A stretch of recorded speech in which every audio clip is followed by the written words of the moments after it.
the world can wait. For now, just get comfortable, breathe deeply, and let some sleepy history wash over you. You can also let us know in the comments where in the world you currently are and what time it is for you. In the early 1800s, a peculiar breed of adventurers decided that the comforts of civilization were overrated. These were the mountain men who looked at the wild, untamed wilderness and thought, "Yep, that seems like a good place to hang my hat." Now, you might be wondering why anyone would opt for a life where a bear might crash your cabin warming party. The answer lies in a cocktail of economic opportunity, political maneuvering, and a hefty dose of social estrangement. First off, let's talk about fur. No, not that trendy faux stuff your grandma wears, but the real deal, beaver pelts. In the 19th century, these were the equivalent of gold-plated Bitcoin. A top-quality beaver pelt could fetch up to $6, which today would be roughly equivalent to $150. Imagine a hat so valuable that it could buy you a horse or even a small plot of land. The allure of trapping these little aquatic architects was enough to propel many a man westward into territories that were as charted as Mars. But why was everyone so keen on beaver pelts? Picture the fashionable elite of London and Paris, strutting around in beaver felt hats like they were the latest iPhone. This headgear wasn't just a fashion statement, it was a status symbol. The European appetite for these hats was insatiable, and someone had to supply the raw materials. Enter the mountain men, the rugged suppliers of this sartorial demand. Economics aside, there was a whole political chess game unfolding during this time. The early 19th century was the era of manifest destiny, America's not-so-subtle way of saying, we want everything from sea to shining sea. Lewis and Clark had already blazed a trail to the Pacific, opening the floodgates for westward expansion. The government, keen to map out and claim new territories, saw value in these wild wanderers who could navigate the uncharted wilderness and, more importantly, survive it. Now, let's not forget the social dynamics at play. Many mountain men were, to put it kindly, not exactly the life of the party back home. Picture Jedediah Smith, a real-life action hero who didn't need a cape. Smith was a devout Christian, teetotaler and trailblazer who might have been more comfortable with a Bible in one hand and a rifle in the other than with polite society's niceties. He was the kind of guy who'd lose an ear to a grizzly bear and then calmly sew it back on, a testament to both his resilience and his questionable life choices. These men ventured into the wilderness for solitude, yes, but also because they didn't quite fit into the neat, orderly boxes of contemporary society. They were rebels, dreamers, and sometimes outcasts who found solace in the mountain's unforgiving embrace. The romantic image of the lone mountain man is a tempting one, but it's worth noting that the reality was often less about individualism and more about survival. The wilderness didn't care about your personal journey, it was too busy trying to kill you. Speaking of myths, the notion of the mountain man as a rugged individualist has been inflated like a hot air balloon, ready to burst. Sure, they were solitary figures, but they also relied heavily on Native American knowledge and trade networks. Without the guidance of indigenous peoples, these men would have been like toddlers in a department store, lost and slightly terrified. It's a testament to their grit that they learned the skills necessary to thrive, but let's not pretend they did it all on their own. These hard-living men were also part of a larger narrative of expansion, a cog in the grand machine of American progress. They were the unofficial scouts, mapping out the future path of settlers and railroads. Their stories are peppered with both heroics and hardships, like a good novel with a depressing twist. They lived by their wits and died by the elements, often in their 30s or 40s, having packed more life into those years than most of us could imagine. So, the next time you hear tales of the lone mountain man, remember that while the legend is alluring, the truth is far grittier. They were driven by economic opportunity, shaped by political forces, and motivated by a desire for solitude that was as much about escape as it was about adventure. It's a story of survival, of men who built their lives from the ground up in the most literal sense. And as we delve deeper into their world, let's keep our eyes peeled for the rough-hewn reality behind the mythic image. So as we descend from the lofty myths of the mountain man, let's get our hands dirty. Literally, building a cabin in the wilderness wasn't just about staking your claim on some picturesque piece of land. It was a battle against nature itself. Imagine it, standing in the middle of nowhere with nothing but your wits and a few tools, and deciding this spot is where civilization, or at least your version of it, begins. First, you had to pick the perfect location. Sure, that scenic view from the ridge might seem tempting, but when winter winds whip through at hurricane force, you'll appreciate the valley's natural windbreaks. Proximity to water was crucial. You don't want to trek miles every day just to fill a bucket, but too close, and you'd risk floods turning your cozy abode into an unwanted Venetian bungalow. And let's not downplay the importance of sunlight. A south-facing slope offered warmth and light, which, in the days before electric lighting and central heating, was more valuable than a paid-off mortgage. Once the site was chosen, it was time to gather materials. Now, if you think a quick trip to the local lumberyard was on the cards, think again. These guys had to rely on the original Home Depot, the forest. Axes in hand, they felled trees, often choosing species like pine or fir for their straight trunks and relative ease of splitting. This wasn't a weekend DIY project, it was back-breaking labor requiring both strength and skill. The seasoned chopper could take down a tree in about an hour. Multiply that by the dozen or so logs needed, and you've got a lumberjack marathon on your hands. Transporting these logs was another Herculean task. Without horses or oxen, it was all about manpower and ingenuity. They'd roll, drag, or even float the logs down rivers if they were lucky enough to have one nearby. Each log, weighing in at several hundred pounds, had to be maneuvered into place with little more than a few ropes and some good old elbow grease. Talk about a workout routine that would put modern CrossFit to shame. Next came the construction phase, where technique was king. The classic log cabin design involved notching the logs to fit snugly together, creating a sturdy structure that was surprisingly weather-resistant. The interlocking corners, known as saddle, or V, notches, were essential to the cabin's integrity, and getting them right required precision and patience. A single misstep could mean drafty winters or a collapsed roof. And let's be real, no one wants to wake up with a log for a bedfellow. Tools were both rudimentary and indispensable. The axe, the saw, the adze, each had its role, each was crucial.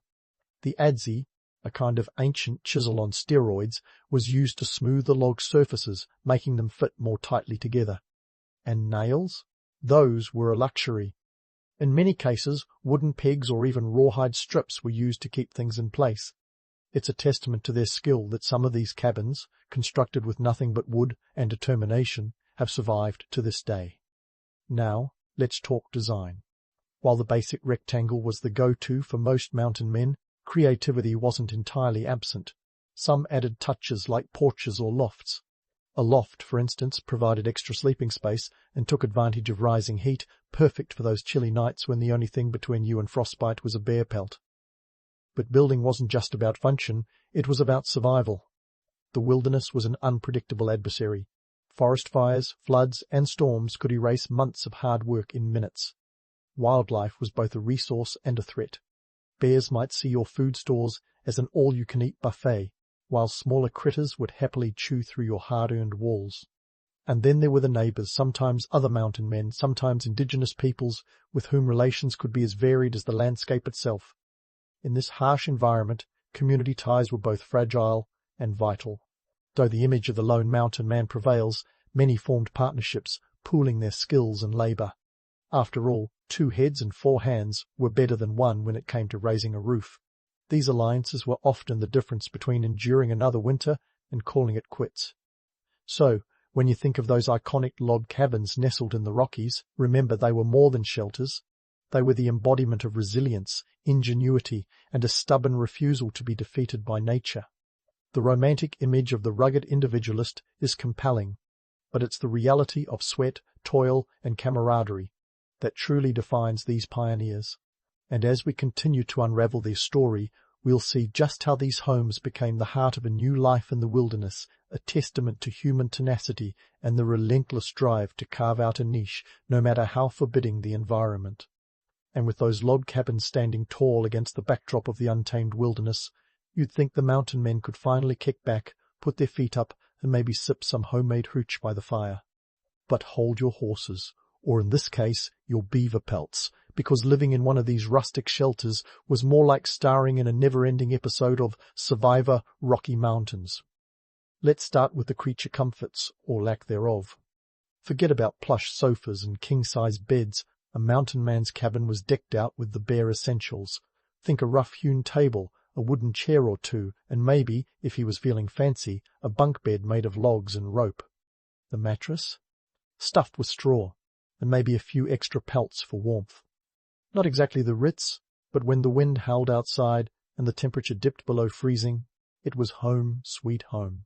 Heating was crucial, and it wasn't as simple as flicking a switch. A roaring fire in the stone hearth was the beating heart of the cabin, providing not just heat, but a place to cook meals and dry clothes. Firewood, therefore, was the currency of survival. Cutting and stacking it was a never-ending chore, but a necessary one, unless you fancied hypothermia as a winter companion.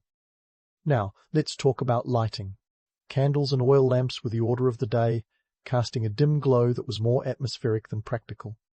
Buying a pound of candles could set you back a hefty $5 in the 1830s, equivalent to about $150 today.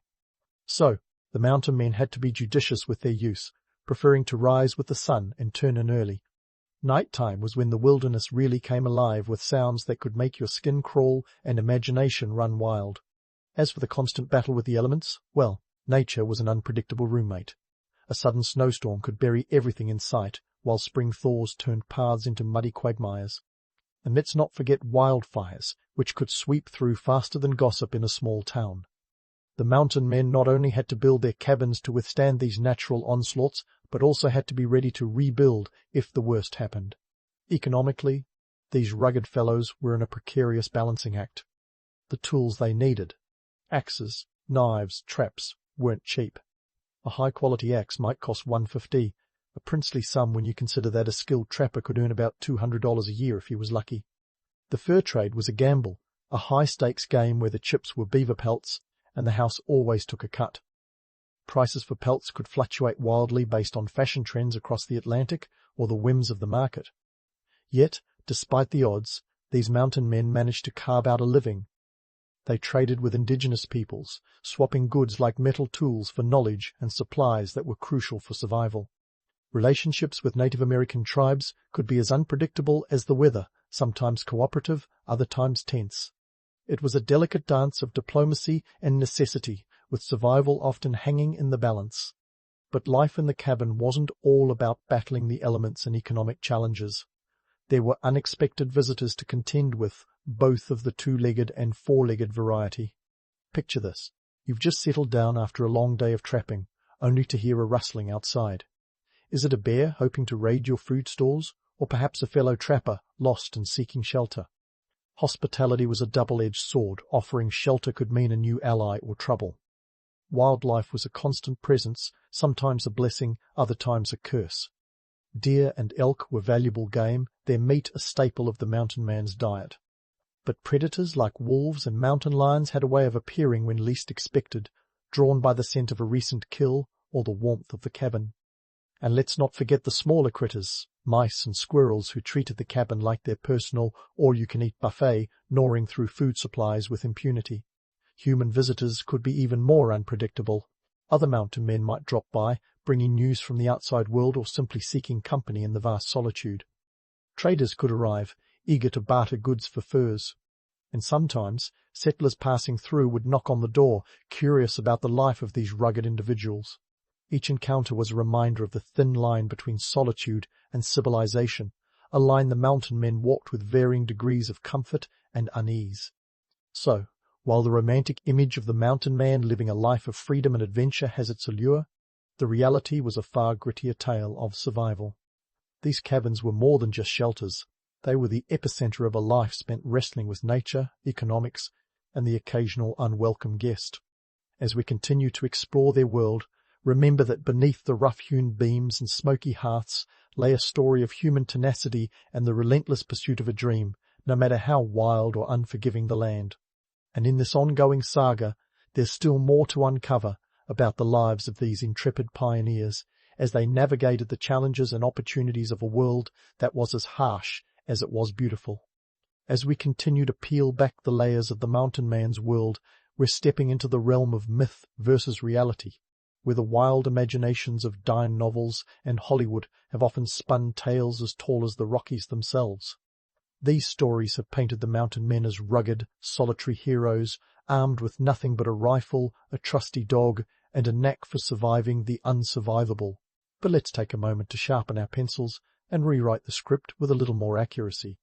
First, let's tackle the myth of the mountain man as a lone wolf, a solitary figure battling the elements with nothing but his grit and a well-worn coonskin cap.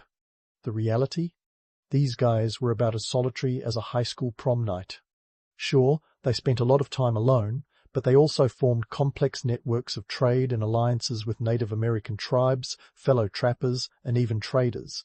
Without these connections, they would have been as lost as a compass in a magnet factory. Historian Richard White notes that the mountain man was never truly alone. He was part of a larger economy and a network of social relations. So, while the image of the solitary mountain man is romantic, it's about as accurate as a broken clock. And speaking of romance, let's talk about the role of literature in crafting the mountain man legend. James Fenimore Cooper's The Last of the Mohicans, published in 1826, was a blockbuster of its day, shaping the public's perception of frontier life.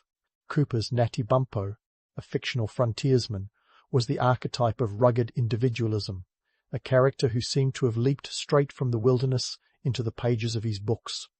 Bumppo was a mix of scout, philosopher, and improbable action hero. But while Cooper's tales were thrilling, they were as much reality as a unicorn in a petting zoo. The dime novels of the late 19th century took this romanticization to another level. These cheap, mass-produced books were the Netflix of their time, gobbled up by a public hungry for adventure tales. Writers like Ned Buntline churned out stories faster than you could say Manifest Destiny, with heroes like Buffalo Bill Cody becoming household names. But here's the kicker. Many of these tales were about as factual as a tabloid headline. Mountain men were portrayed as larger-than-life figures, their exploits exaggerated to the point where reality was left gasping for air. In truth, the lives of actual trappers were often a grind of hard work, punctuated by moments of genuine danger and, occasionally, sheer boredom.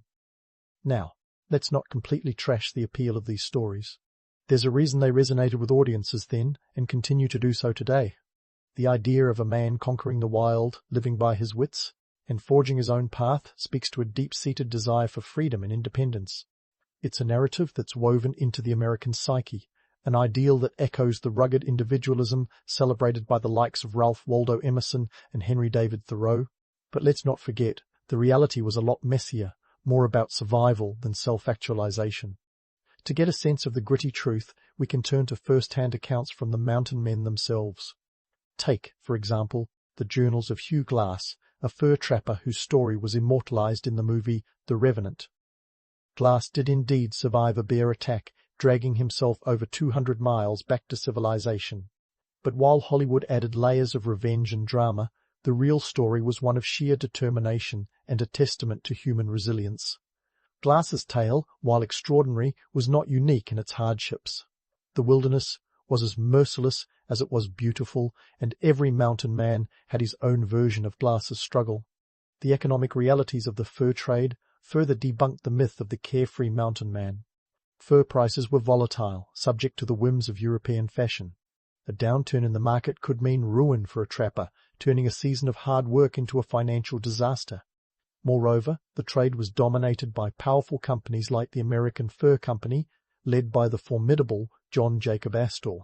Astor, who became America's first multimillionaire, played the fur trade like a game of Monopoly, and the mountain men were often just pawns on his board. Even the relationship between mountain men and Native Americans was more nuanced than the simplistic friend or foe narratives often depicted. There were alliances and marriages, trade partnerships and conflicts, each as varied as the landscapes they traversed. These interactions were complex, shaped by the pressures of survival and the ever-encroaching wave of settlers moving westward. And let's not overlook the role of the media in perpetuating the mountain man myth. Newspapers of the time, eager for sensational stories, often published exaggerated accounts of frontier life. These news stories blurred the line between fact and fiction, fueling the public's imagination and cementing the mountain man as a symbol of rugged heroism. But in reality, these men were just trying to make a living in a world where the rules were as unyielding as the terrain. So, As we continue to explore the lives of these intrepid pioneers, let's keep our eyes open to the realities beneath the myths. The mountain men were not just solitary adventurers, but part of a larger tapestry of economic, social, and political forces. Their stories are a testament to human endurance, a reminder that behind every legend lies a truth that's often more complex, more human, and ultimately more compelling. And as we delve deeper into their world, we'll discover more about how these men navigated the challenges and opportunities of a landscape as unforgiving as it was breathtaking. Stay tuned, because the wild ride isn't over yet. As we continue our trek through the rugged terrain of mountain man mythology and reality, it's time to pause and take stock of the legacy these men left behind, both tangible and intangible. The log cabins they built were more than mere shelters. They were symbols of an era and a lifestyle that has come to epitomize American rugged individualism. What's fascinating is how these rough-hewn structures, crafted from sweat and timber, have embedded themselves into the American psyche as emblems of self-reliance and frontier spirit. The romanticized image of the mountain man, surviving by sheer grit and determination, feeds into a broader narrative that American culture holds dear, the idea that anyone can carve out their own destiny, no matter how inhospitable the setting. These cabins, with their notched logs and smoky hearths, became the ultimate expression of making it on one's own terms. They were the original fixer-uppers, crafted without a blueprint but with a head full of determination and maybe a touch of stubbornness. And yet, while the cabins suggest solitude, the mountain men were rarely alone in their endeavors. Their survival often hinged on the knowledge and cooperation of indigenous communities who had thrived in these landscapes long before the trappers arrived with their dreams and axes. Now, let's talk about the impact on these indigenous communities, because while the mountain men were busy chasing beaver tails and building log dreams, they were also part of a larger, often destructive process. The arrival of trappers and their relentless quest for fur accelerated the depletion of natural resources vital to Native American survival. The mountain men were harbingers of a greater wave of change that would forever alter the lives of indigenous peoples.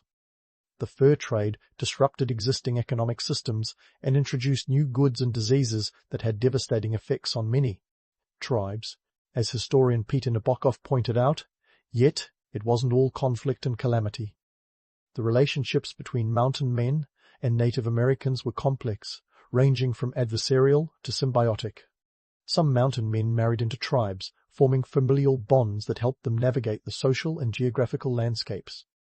These interactions were not merely footnotes in history, they were pivotal in shaping the West.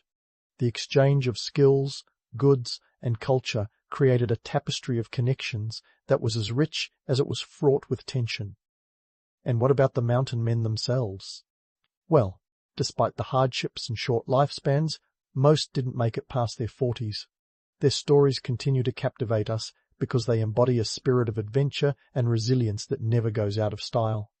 The allure of their lifestyle lies in its raw authenticity and the sheer audacity of choosing a path less traveled. It's a testament to human nature's relentless quest for freedom and the instinct to push boundaries, even when the stakes are life and death. As we pull back our focus to the broader historical canvas, it's clear that the mountain men were not just rugged individuals, but also unwitting participants in the westward expansion narrative. They were the scouts of manifest destiny, mapping routes that would later be tread by settlers and railroads. This exploration and exploitation of the West was a double-edged sword, offering opportunities while also paving the way for the displacement of indigenous peoples and the transformation of the land they held sacred. So, why do these stories continue to resonate today? Perhaps because they offer a mirror to our own desires for independence and adventure, even as they remind us of the costs that such pursuits can exact. The mountain man's legacy is as much about the myths we've created as it is about the gritty realities they endured. They symbolize a time when the world seemed both vast and conquerable, a paradox that continues to draw us in even as we acknowledge the complexities and consequences of their era. As we wrap up this journey through the lives and legacies of the mountain men, let's hold on to the understanding that history is never black and white. It's a tapestry of human ambition, resilience and folly, woven together with threads of myth and reality. The cabins they built, the paths they forged, and the legacies they left behind are all reminders of the enduring human spirit and the ever-present drive to explore, adapt, and survive against all odds. So, the next time you find yourself gazing at a picture of a rustic log cabin, remember, it's more than just a quaint relic of the past. It's a symbol of the tenacity of those who dared to dream in the shadow of the mountains, carving out a place for themselves at the edge of the world. As we continue to explore the tales of the past, let's do so with an eye for both the romance and the reality, embracing the stories that shape our understanding of who we are and where we've been. After all, history isn't just about what happened, it's about what we choose to remember and why those memories continue to matter. If you ever thought military genius had to come wrapped in a package of stoic discipline and starched uniforms, Alexander Suvorov might just flip your world upside down. Suvorov, the Russian general who seemed to have a secret handshake with victory, was a man who defied expectations and embraced eccentricity like an old friend. Born in 1730 to a family of landed gentry, Suvorov wasn't exactly a child prodigy by typical standards, unless you count being a sickly kid who devoured military treatises for breakfast as normal. But hey, everyone's got their quirks, right? Suvorov's early years read more like a quirky coming-of-age tale than the forging of a military titan. Picture this, a young boy with a feverish obsession for war games and strategy while his peers are busy playing with wooden swords. His father, Vasily Suvorov, was convinced young Alexander was too frail for military life, but the kid was hell-bent on proving otherwise. He wasn't just stubborn, he was strategic about his stubbornness. He studied military history like it was his personal Netflix binge, reading up on battles and tactics while most kids his age were still trying to figure out which end of the sword was the pokey one. By the time he was a teenager, he could quote military strategy like some people quote Shakespeare, except his soliloquies were about flanking maneuvers, not existential angst. Of course, when we talk about Suvorov's rise through the ranks, we've got to address the elephant in the room, the myth-making machine of history. There are tales of young Alexander wrestling bears and single-handedly defeating entire armies with nothing but a stern look. Spoiler alert, those are about as factual as a reality TV show script. The truth is, his path to greatness wasn't paved with mythical feats, but rather with a relentless drive and an uncanny ability to see patterns and opportunities where others saw chaos. He climbed the military ladder not by pulling rabbits out of hats, but by consistently outsmarting his opponents, a skill that would become his trademark. Now, Suvorov wasn't content with just being another cog in the military machine. He had a flair for the dramatic that would make any theatre director proud. For instance, he was known to give bizarre motivational speeches to his troops, mixing inspirational rhetoric with a touch of surrealism. Imagine a coach's pep talk, but with more references to historical battles and fewer references to teamwork. One of his favorite lines? Train hard, fight easy. It's the kind of paradox that's both inspiring and slightly perplexing, much like Suvorov himself. In 1754, Suvorov officially joined the Russian army, and his career took off like a rocket with a faulty guidance system. It was a wild ride, but he always seemed to land on his feet. He served in the 7 Years' War, which, despite its misleading name, actually lasted from 1756 to 1763. During this time, Suvorov honed his skills, learning the delicate art of warfare under the tutelage of seasoned generals. It was here that he began to develop his unconventional tactics, which often involved surprising his enemies with rapid marches and unexpected attacks. He wasn't just thinking outside the box, he was dismantling the box, using it for firewood, and then ambushing the enemy with the resultant warmth. By the time Catherine the Great came to power in 1762, Suvorov had already established himself as a competent officer. But it wasn't until the Russo-Turkish Wars that his reputation truly began to solidify.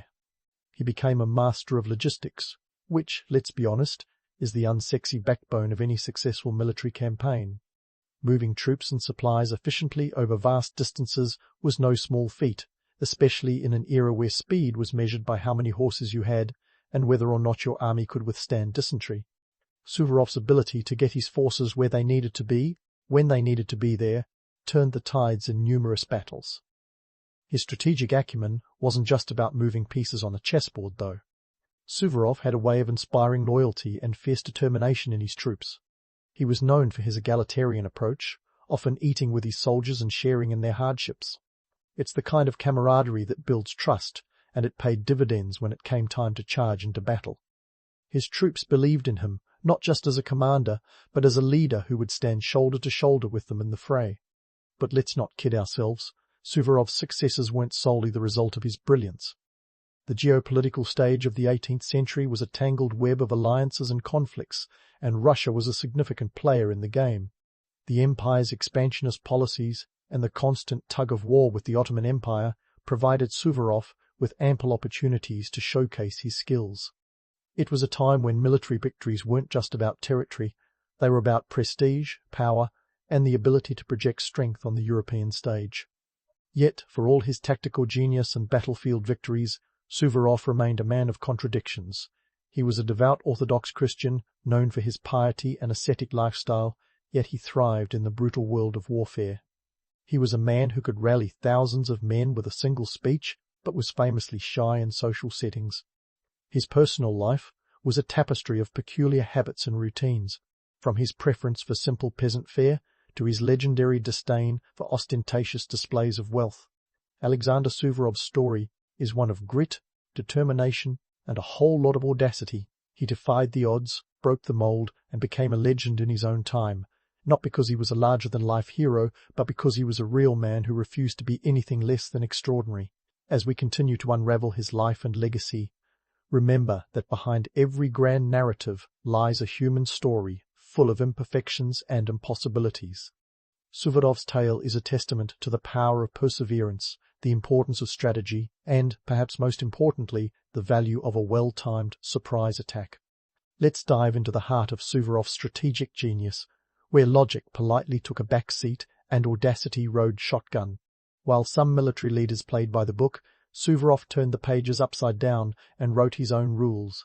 One of his most jaw-dropping feats was the winter crossing of the Swiss Alps in 1799. Now, if you're wondering whether this was a leisurely stroll in the snow, imagine, instead, trying to lead an army through a frosty death trap while keeping everyone's spirits as high as the peaks themselves. This was no small-scale operation. Think 24,000 troops trudging through treacherous terrain with temperatures that could make even a polar bear think twice. The Alps, with their postcard-worthy vistas, were less welcoming and more abandon all hope, ye who enter here. But Suvorov, ever the optimist or perhaps the madman, saw the Alps not as a barrier, but as a chessboard, ripe for checkmating the French forces who thought they had him cornered. You see, the French revolutionaries were convinced they had the upper hand. They'd strategically placed their forces in the valleys, thinking Suvorov would either turn tail or meet his doom trying to punch through. But Suvorov had a knack for turning the tables, or in this case, flipping the entire game. He didn't just cross the Alps, he redefined what it meant to outmaneuver an enemy. The march through the formidable St. Gotthard Pass was like a real-life version of walking a tightrope without the safety net. Here's where Suvorov's touch of madness shone. He ordered his men to scale impossible cliffs, traverse ice-covered paths, and cross raging rivers. And yet, despite the odds, his troops moved with surprising speed. Why? Because Suvorov knew that in war, momentum could make or break you.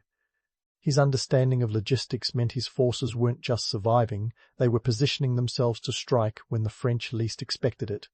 Now, we're not saying this was a walk in the park. The conditions were brutal, and the human cost was high. Suvorov faced mutinies, frostbite, and a dwindling supply of morale. But his leadership was an elixir, mixing gallows humour with steely resolve. He famously told his men that they'd eat their belts before surrendering to the French. Talk about a motivational speech that leaves you both inspired and questioning your life choices. But why the Alps? Why subject his men to such peril? The answer lies in the bigger picture of the War of the Second Coalition. Suvorov was tasked with reclaiming lost ground and driving the French out of Italy. The strategic brilliance was in the element of surprise. By emerging from the Alps, Suvorov not only outflanked the French, but also shattered their overconfidence. It was a classic case of expect the unexpected, with Suvorov as the director of this alpine drama. Economically, the stakes were monumental. The war, like all wars, was a financial quagmire. France, with its revolutionary fervour, was draining its coffers, and the balance of power in Europe was as delicate as a soufflé. Suvorov's campaign wasn't just a military maneuver, it was a statement. It was about showing Europe that Russia could punch above its weight and wasn't to be trifled with. The Alps crossing was more than a military victory, it was a geopolitical masterstroke, repositioning Russia as a force to be reckoned with. Yet, let's not get swept away by romanticized heroics. The reality was gritty, and the narrative wasn't all sunshine and victories. Many of Suvorov's men perished in the cold, their stories swallowed by the snow. Supplies were scarce, and hunger gnawed at the troops as much as the frostbite. The legend of the Great Crossing paints a picture of triumph, but the truth is far more somber. It's a reminder that behind every grand tale of military prowess lies a trail of sacrifice and hardship. Suvorov's ability to inspire his men was pivotal. He wasn't just a commander barking orders from the rear, he was right there in the trenches, sharing the same hardships. His egalitarian approach, rare for the time, earned him the respect and loyalty of his men, a currency more valuable than any treasury could hold. This camaraderie was the glue that held his forces together through the worst of times. As we continue to unravel the enigma that was Suvorov, remember that his genius wasn't in grandiose gestures, but in the calculated madness that turned impossibilities into realities. His story is one of resilience, the kind that doesn't just overcome obstacles, but obliterates them with a flair for the dramatic. So, let's keep marching forward, because the tale of Suvorov is far from over, and the next chapter promises even more surprises on this wild ride through history. Suvorov's story, like any good drama, wasn't just about daring escapades over mountains. Dive with me now into the nitty-gritty of his leadership style, a blend of tough love and military efficiency that could make a drill sergeant look like a teddy bear. His approach was as unyielding as the Russian winter, but it had a peculiar warmth that endeared him to his troops. Let's zoom into one of his most famous engagements, the Siege of Izmail in 1790. This is where Suvorov's penchant for precision and discipline met a hefty price tag, both in terms of human cost and political stakes. Now, Izmail wasn't just another dot on the map. It was a fortress that the Ottomans proudly flaunted like a shiny new sports car. Situated on the banks of the Danube, it was the very definition of a tough nut to crack. The city was fortified with massive walls and a garrison of over 35,000 men. To put that in perspective, that's like trying to storm a medieval castle with nothing but determination and perhaps a questionable sense of sanity. Suvorov, though, was never one to shy away from a challenge. His orders were clear: take Izmail or don't bother coming back. Suvorov's plan was as meticulously crafted as a Swiss watch. He gave the Ottomans an ultimatum, demanding their surrender within 24 hours. When they laughed it off, probably thinking his threats were as hollow as a chocolate Easter bunny, Suvorov rolled up his sleeves and got to work. On December 22, 790, he unleashed his troops with the precision of a maestro conducting a symphony of chaos. The assault was swift and brutal, lasting just over 10 hours. By the end, Izmail was in Russian hands, and the Ottomans were left picking up the pieces. The numbers were staggering. Over 26,000 Ottoman soldiers perished, while Russian casualties were around 4,000. It's a sobering reminder that victory often comes with a heavy price. Suvorov's tactics were ruthless, but they were effective. He knew that in warfare, hesitation is the enemy of success. His demand for discipline was absolute, and he drilled his troops relentlessly, molding them into an unstoppable force. This wasn't just about military might, it was about sending a message.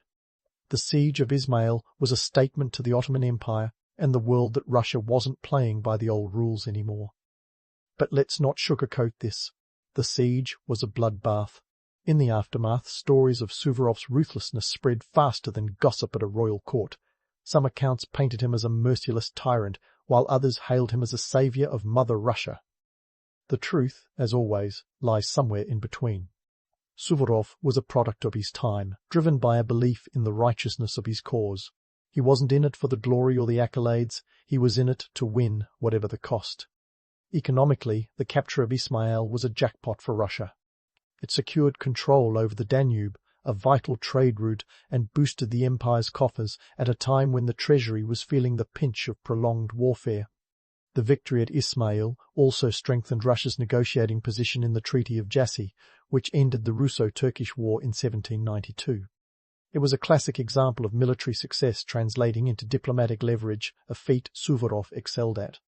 Political dynamics, too, played a significant role in Suvorov's decisions. Catherine the Great was determined to expand Russian influence, and Suvorov was her instrument of choice. Yet, he was more than just a pawn in imperial ambitions. His egalitarian leadership style was revolutionary, even in an era where titles and birthright often trumped merit.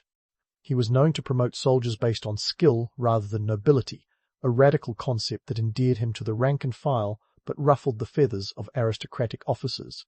Suvorov's approach was a double-edged sword. His demands for precision and discipline were legendary, but they also created an aura of invincibility that wasn't always grounded in reality. The myth-making machine of history was quick to capitalize on his successes, turning them into tales of near-mythical proportions. Stories of his battlefield prowess and unflinching resolve became the stuff of legend, often overshadowing the gritty realities of war. The Siege of Ismail, for example, is often romanticized as a brilliant tactical victory, yet the human cost and the sheer brutality of the assault are sometimes glossed over in the grand narrative. Yet, for all the myth and legend, Suvorov's leadership was rooted in a very human understanding of his men and the challenges they faced. He was known for his personal touch, often sharing in the hardships of his soldiers and leading from the front lines. His approach was less about barking orders from a safe distance and more about being in the trenches, sharing the dirt and the danger. This egalitarianism wasn't just for show, it was a deliberate strategy to build trust and loyalty among his troops. Suvorov understood the value of morale, knowing that a motivated army could achieve what seemed impossible. In dissecting Suvorov's leadership style, it's clear that he was both a product of his time and an outlier. His ability to blend old-school discipline with a progressive eye for talent was rare, and it set him apart from his contemporaries. He wasn't interested in playing by the established rules, he was rewriting them. His legacy is one of paradoxes: a strict disciplinarian with a touch of humanity, a ruthless commander with a sense of fairness, and a military genius who could inspire both fear and admiration. The Siege of Ismail and Suvorov's broader campaign strategy weren't just about military conquest, they were a reflection of the shifting political and social landscape of 18th century Europe. The balance of power was in flux, and Suvorov was at the heart of that change, both as an agent of Russian ambition and as a symbol of military innovation. His story is a reminder that history isn't just a series of dates and battles, it's a tapestry of human experiences shaped by the decisions of individuals who dared to challenge the status quo. As we continue to explore the enigma that was Alexander Suvorov, remember that his tale is far from over. The next chapter promises to delve deeper into the intricacies of his military campaigns and the personal philosophies that drove him. His life is a testament to the complexities of leadership, the costs of war, and the enduring power of human resilience. So, buckle up, because the ride through history is just getting started, and Suvorov's legacy is one that continues to inspire and challenge even today. As we continue our journey through the fascinating life of Alexander Suvorov, let's transition from the battlefields to the quirks and contradictions of a man who was as much myth as he was mortal. We're stepping into the paradox that was Suvorov, a man who, even in his retirement, was adored by many and feared by most. He was a legendary figure whose strategic prowess was rivaled only by the complexity of his later years. So, here's the thing about Suvorov. While he was busy rewriting military textbooks, he was also collecting a fan club that would make modern influencers envious. His unconventional tactics and charisma earned him a special spot in the hearts of his troops and the annals of history. But the real kicker is how he managed to stay influential even when he was supposedly hanging up his general's hat. You see, when Catherine the Great passed away in 1796, the Russian Empire got a new, rather unpredictable emperor, Paul I now. Paul was a man with a penchant for micromanagement and an extreme fondness for military uniforms. Honestly, he probably had more uniforms than Suvorov had victories, which is saying something. Paul decided to shake things up and impose his own rules on the Russian military, and here's where things took a turn for our wily general. Paul I, in his quest for control, dismissed Suvorov from his command in 1797. It was a move that left many scratching their heads. Given Suvorov's track record of victories, that read like a greatest hits album of 18th century warfare. But Paul was convinced that the old guard needed retiring, and Suvorov, despite his legendary status, found himself out of favour and out of the job. Talk about a plot twist worthy of a soap opera. But before you start feeling too sorry for Suvorov, remember this: he might have been down, but he was far from out. Retirement for Suvorov was less about sitting in a rocking chair and more about plotting his next move. He spent his time writing military treatises and biding his time, a lion waiting to pounce. And pounce he did, because in 1799, just 2 years after his dismissal, the political winds shifted once again. In a classic case of "you can't keep a good general down," Suvorov was recalled to service amidst the chaos of the War of the Second Coalition. His return was as dramatic as a comeback tour, and he was tasked with leading Russian and Austrian forces against the French. This was Suvorov's chance to prove that age hadn't dulled his strategic mind, and he seized it with both hands, ready to show the world that he was more than just a relic of the past. Now, let's talk legacy. Was Suvorov's brilliance truly a product of his strategic mind? Or was he just a master at seizing opportunities that presented themselves? It's like asking if a chef's secret ingredient is skill or the perfect timing of a ripe tomato. Sure, Suvorov had a knack for turning the tides of battle, but he also had a remarkable ability to be in the right place at the right time. The geopolitical chessboard of the 18th century was as complex as it gets, and Suvorov was a grandmaster at navigating its intricacies. Take his political comeback, for example. The War of the Second Coalition was a tangle of alliances and rivalries, and Suvorov's return to military leadership was as much about timing as it was about talent. The Austrians, desperate for a leader who could match the French onslaught, found their answer in Suvorov. He was a symbol of Russian strength and a reminder that the old ways still had some fight left in them. The campaign that followed was a testament to Suvorov's enduring brilliance.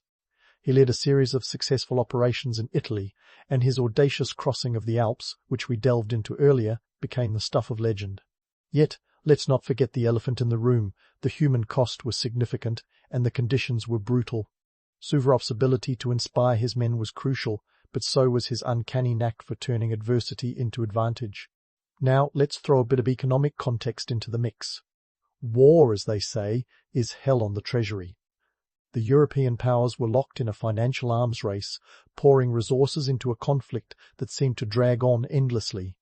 Suvorov's campaigns, however brilliant, were also costly, and the Russian Empire was as much in need of economic stability as military victories. His victories weren't just about adding territories to the map. They were about securing Russia's place at the table of European power dynamics. Politically, Suvorov's dismissal and subsequent return highlight a fickle nature of power. Under Emperor Paul, the Russian court was a hotbed of intrigue and shifting loyalties.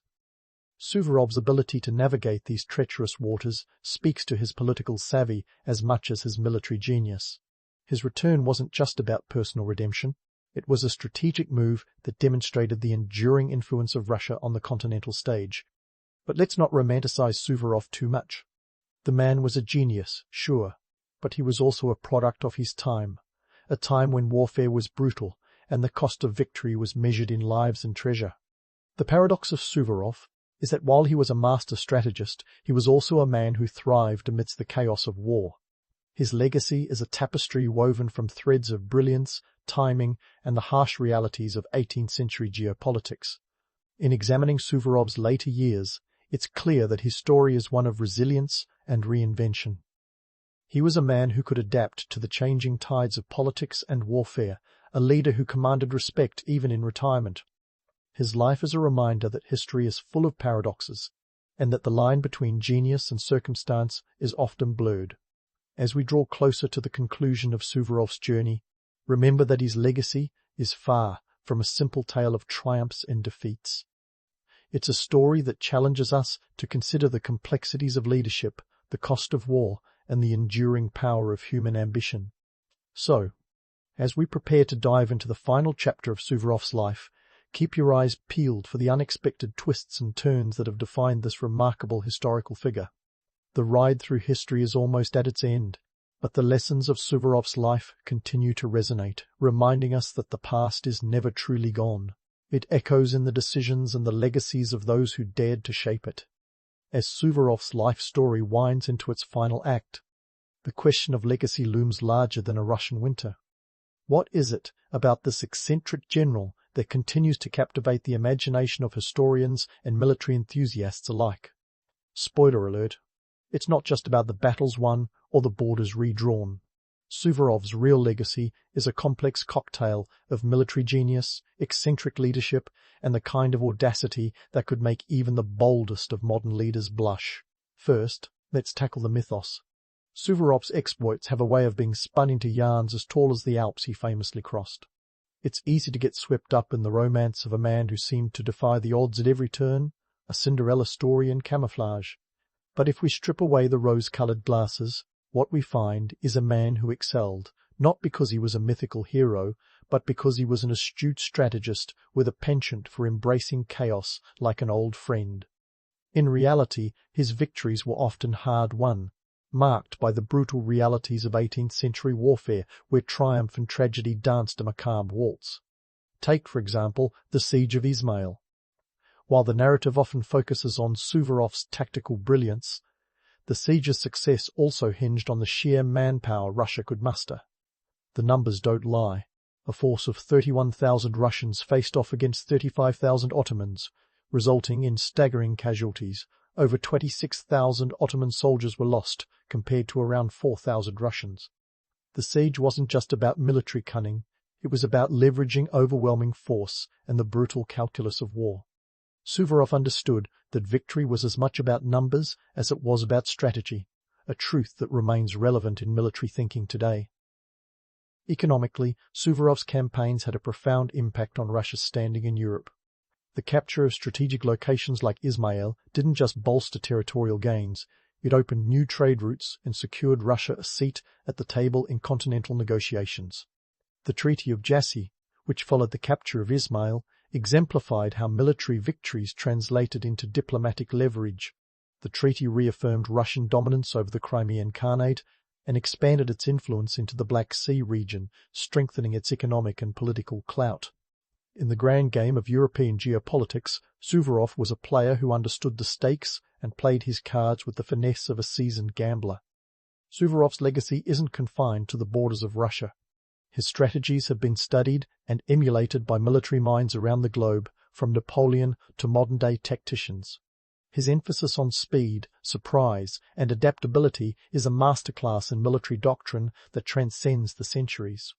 The concept of train hard, fight easy isn't just a catchy slogan, it's a foundational principle that continues to inform military training programs worldwide. Suvorov's ability to inspire and lead from the front, sharing in the hardships of his troops, offers timeless lessons in leadership that resonate far beyond the battlefield. Yet, for all his successes, Suvorov's story is a reminder that legends are often a mix of fact and fiction. The image of the unyielding Russian general is compelling, but it glosses over the harsh realities of his campaigns. The Alps crossing, while breathtakingly bold, was a logistical nightmare with severe human costs. The narrative of heroic triumph often omits the countless soldiers who perished in the snow, their sacrifices overshadowed by the grandeur of the tale. In unraveling Suvorov's legacy, it's crucial to acknowledge both the romance and the reality, the myth and the man. Politically, Suvorov's career reflects the tumultuous nature of his times. His dismissal and subsequent recall highlight the ever-shifting sands of imperial favor and the precariousness of power. Suvorov's ability to navigate these waters is a testament to his political acumen as much as his military prowess. His egalitarian approach to leadership, promoting merit over nobility, was revolutionary in an era where class often dictated destiny. Despite the aristocratic feathers he ruffled, Suvorov's methods laid a foundation for modern meritocracy and the idea that talent, not title, should determine one's rise. As we draw this tale to a close, let's consider Suvorov's place in the pantheon of military greats. He's often compared to Napoleon, yet the two couldn't be more different. While Napoleon was a master of the grand strategy, Suvorov thrived on the immediacy of the battlefield. His ability to turn the tide with decisive action and his flair for the dramatic set him apart as a unique figure in military history. Suvorov wasn't just fighting for territory, He was fighting for the soul of Russia, for its place in a rapidly changing world. In the end, Suvorov's legacy is a mosaic of contradictions and complexities. He was a man who could command armies with the same ease he could mix with soldiers, a leader who inspired both fear and loyalty in equal measure. His life was a study in the art of balance between discipline and humanity, between brilliance and madness. As we reflect on his story, we are reminded that history is not a neat narrative of heroes and villains, but a tapestry of human experiences shaped by triumphs and tragedies. So, what of Suvorov in the modern world? His strategies continue to be dissected in military academies, his life celebrated in Russian folklore, and his leadership studied by those who aspire to understand the complexities of command. Yet, as we look back on his legacy, we must also look forward, learning from the past to navigate the challenges of the present. Suvorov's tale is a reminder that while history may be written by the victors, the true stories lie in the details, in the sacrifices made and the lessons learned.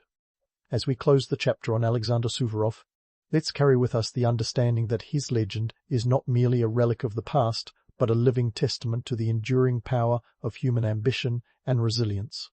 His life invites us to question the narratives we inherit and to seek the truths that lie beneath the surface. In doing so, we honor not just the man, but the myriad stories of those who fought and fell alongside him, shaping history in ways both grand and subtle. In the grand theater of history, Suvorov's story is a reminder that the past is never truly gone. It echoes in the decisions we make and the legacies we leave behind.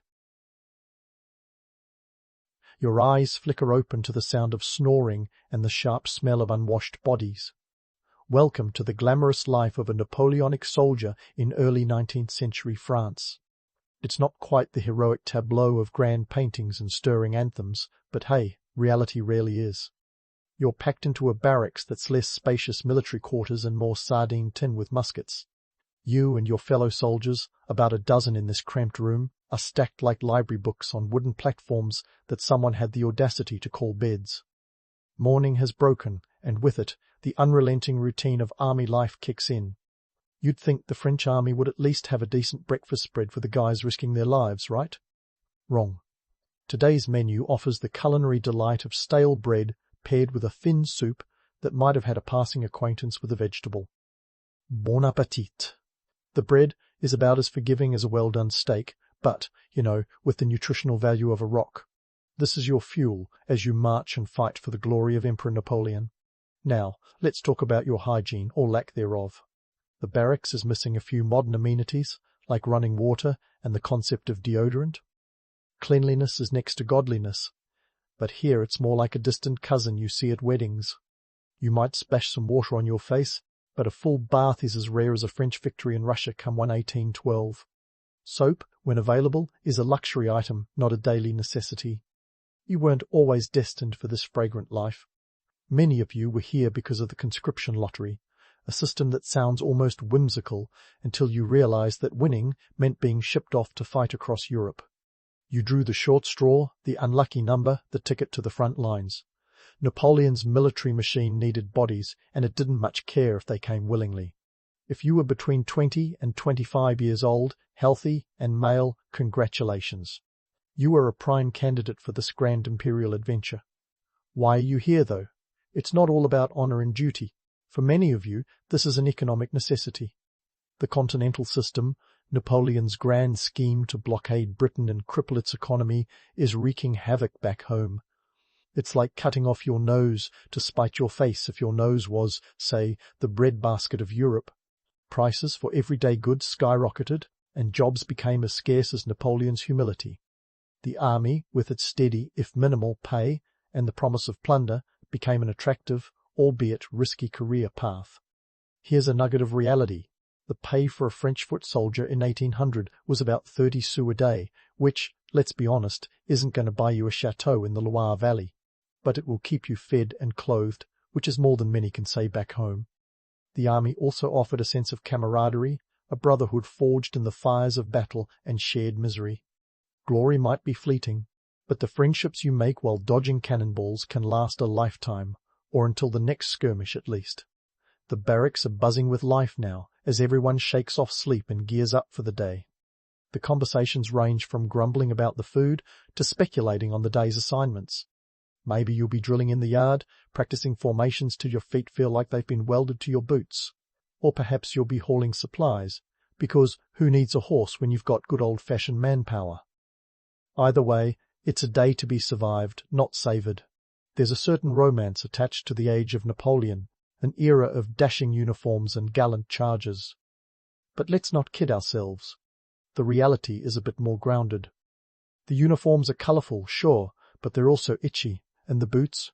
They're the kind that give you blisters just by looking at them. And those gallant charges? They're a lot less glamorous when you're the one doing the charging, musket in hand, hoping your boots hold up for another mile. As you fall into line for the morning roll call, you might catch yourself wondering about the world outside.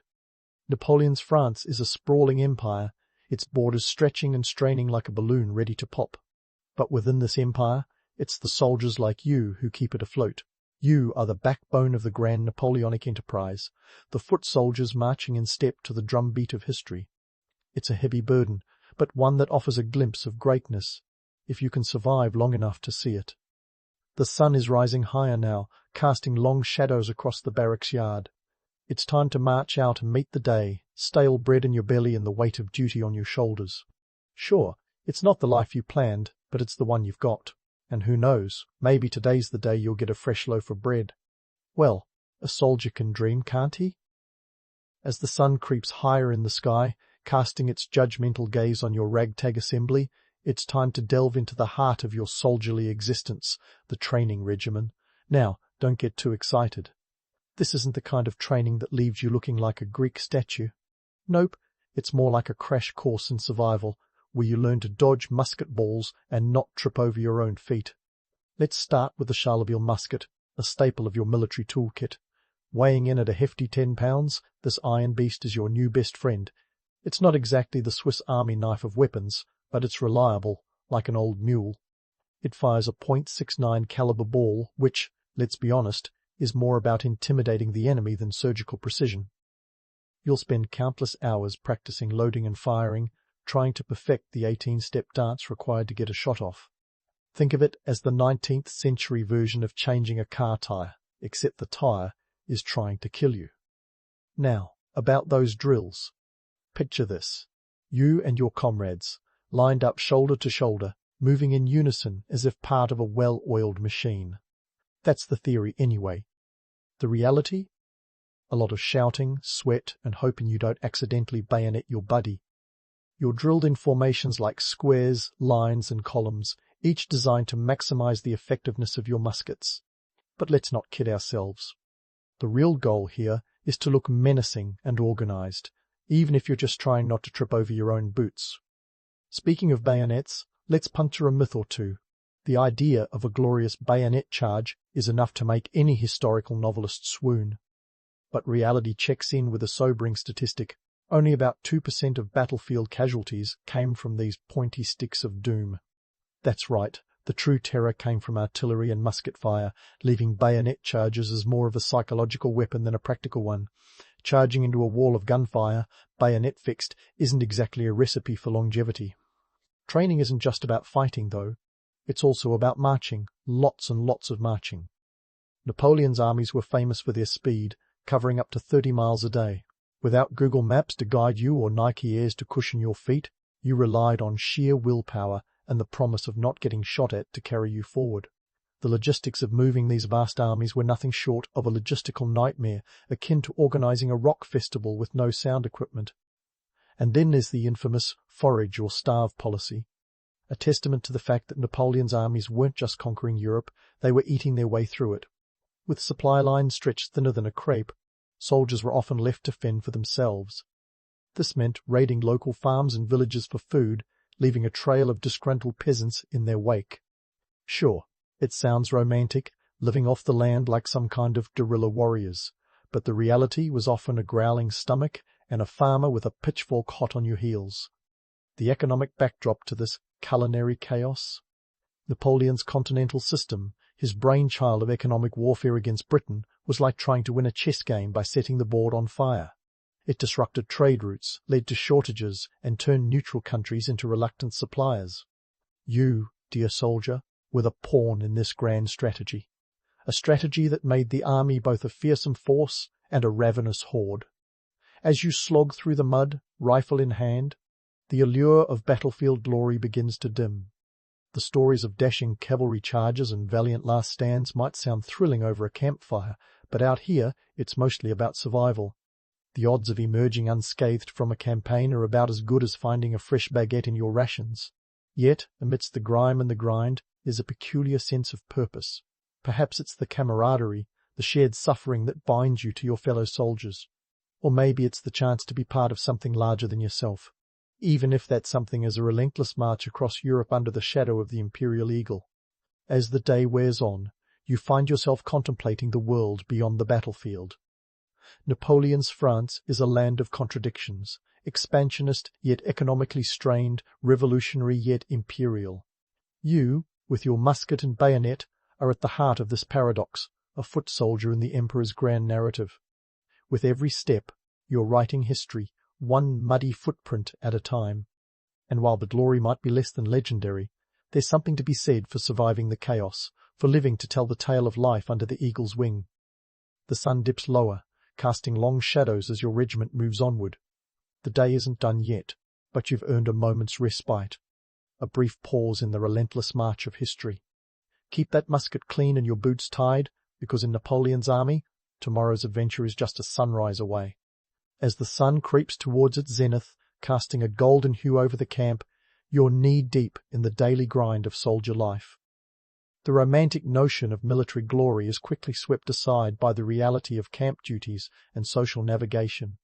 Napoleonic camp life is a bustling microcosm of society, complete with its own rules, hierarchies, and, yes, a healthy dose of drama. Let's start with camaraderie, your lifeline in this sea of uncertainty. In the midst of muck and muskets, your fellow soldiers are your extended family, your brothers in arms. It's not just shared hardships that bind you. It's the stories swapped over campfires, the laughs that cut through the tension, and the shared glances when the going gets tough. Sure, you might argue over the last scrap of bread, but when the cannonballs start flying, these are the people who have your back. It's the kind of bond that makes you realize why Band of Brothers became such a cliché. Hierarchy in the camp is as rigid as a well-starched cravat.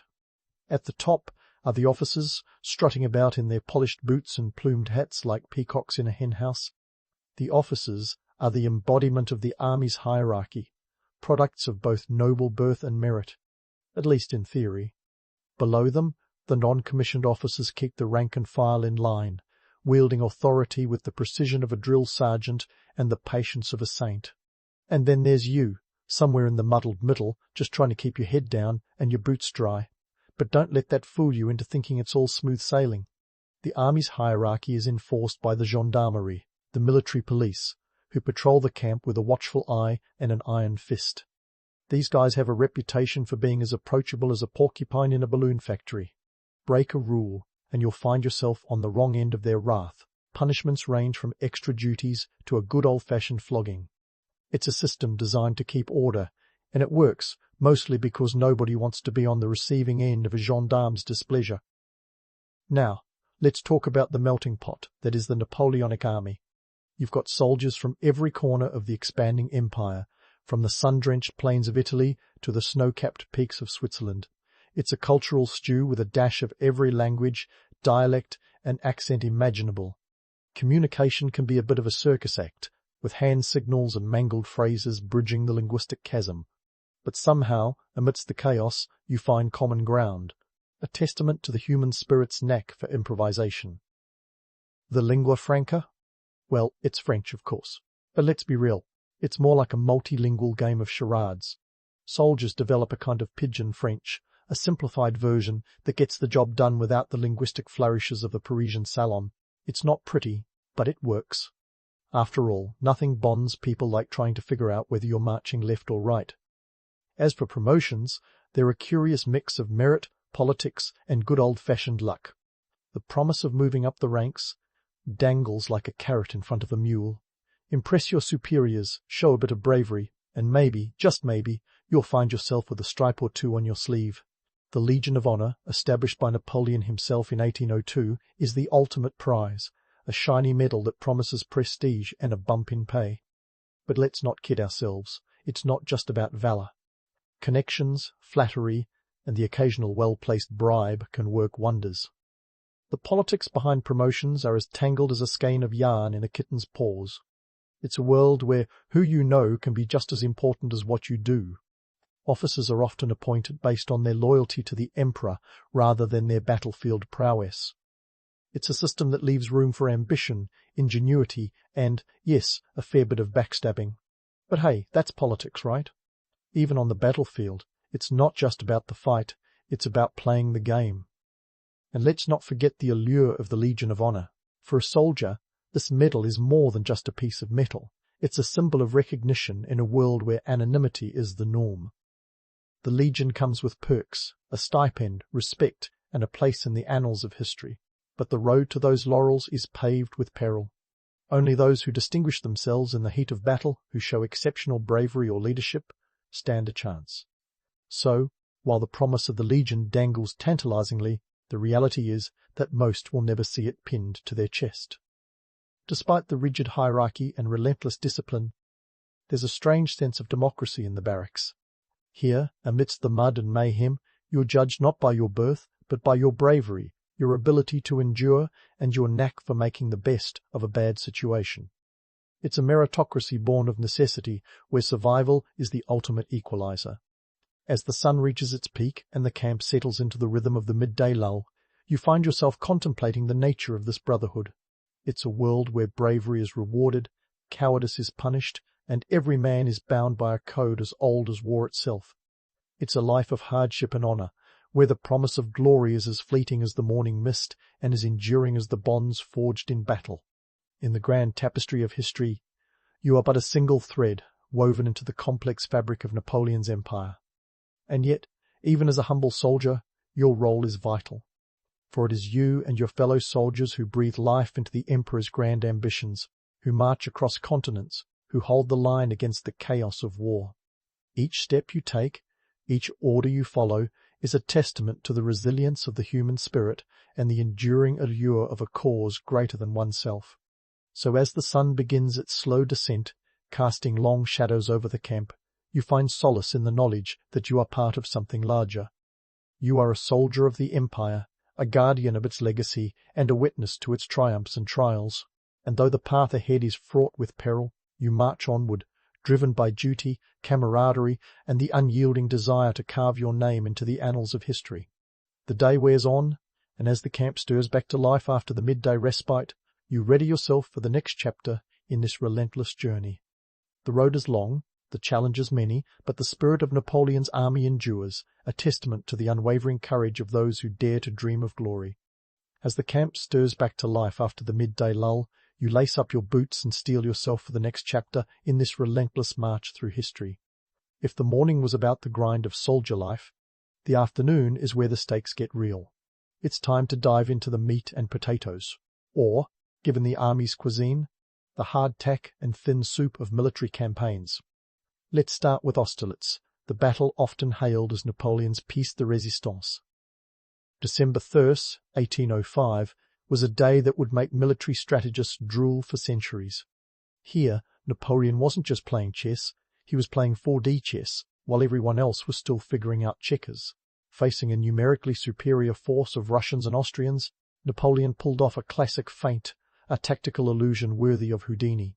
He deliberately weakened his right flank, inviting the Allies to attack, only to smash them with a counterattack from the centre. The result? A decisive French victory that cemented Napoleon's reputation as a military genius. But don't let the legend sweep you away just yet.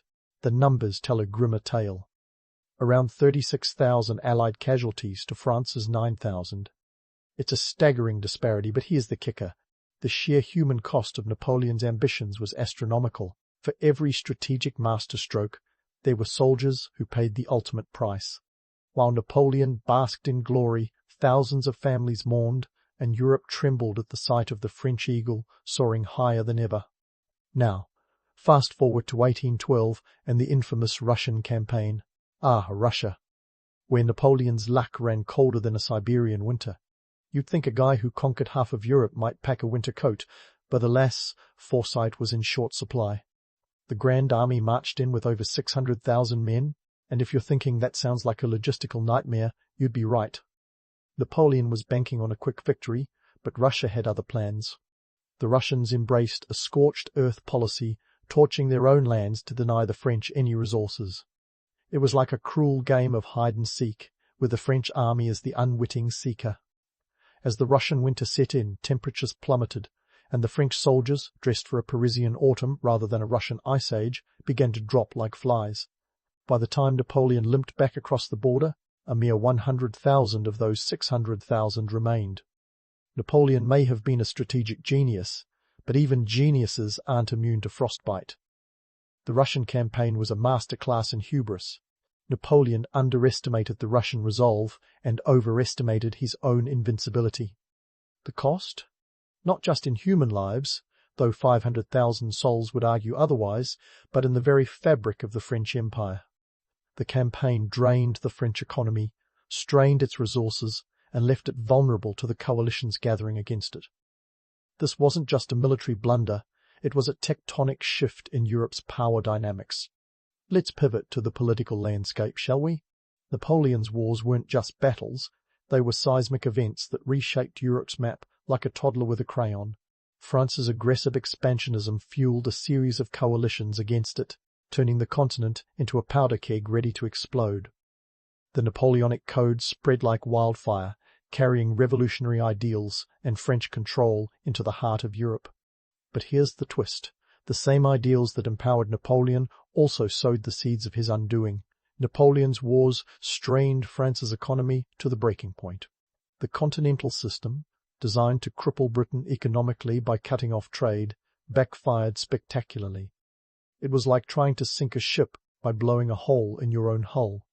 The blockade disrupted not just British trade, but also that of France's allies, creating a ripple effect that left economies across Europe gasping for air. Bread riots, inflation, and unrest simmered beneath the surface, waiting to boil over. On the international stage, Napoleon's antics were like throwing a grenade into a diplomatic tea party. His empire-building antics stirred up resentment among European monarchies, who were none too thrilled about a Corsican upstart playing emperor. The result? A series of coalitions determined to send Napoleon packing. The Tsar of Russia, the Austrian Emperor, the Prussian King. They all had a vested interest in seeing Napoleon dethroned, and they weren't above joining forces to make it happen.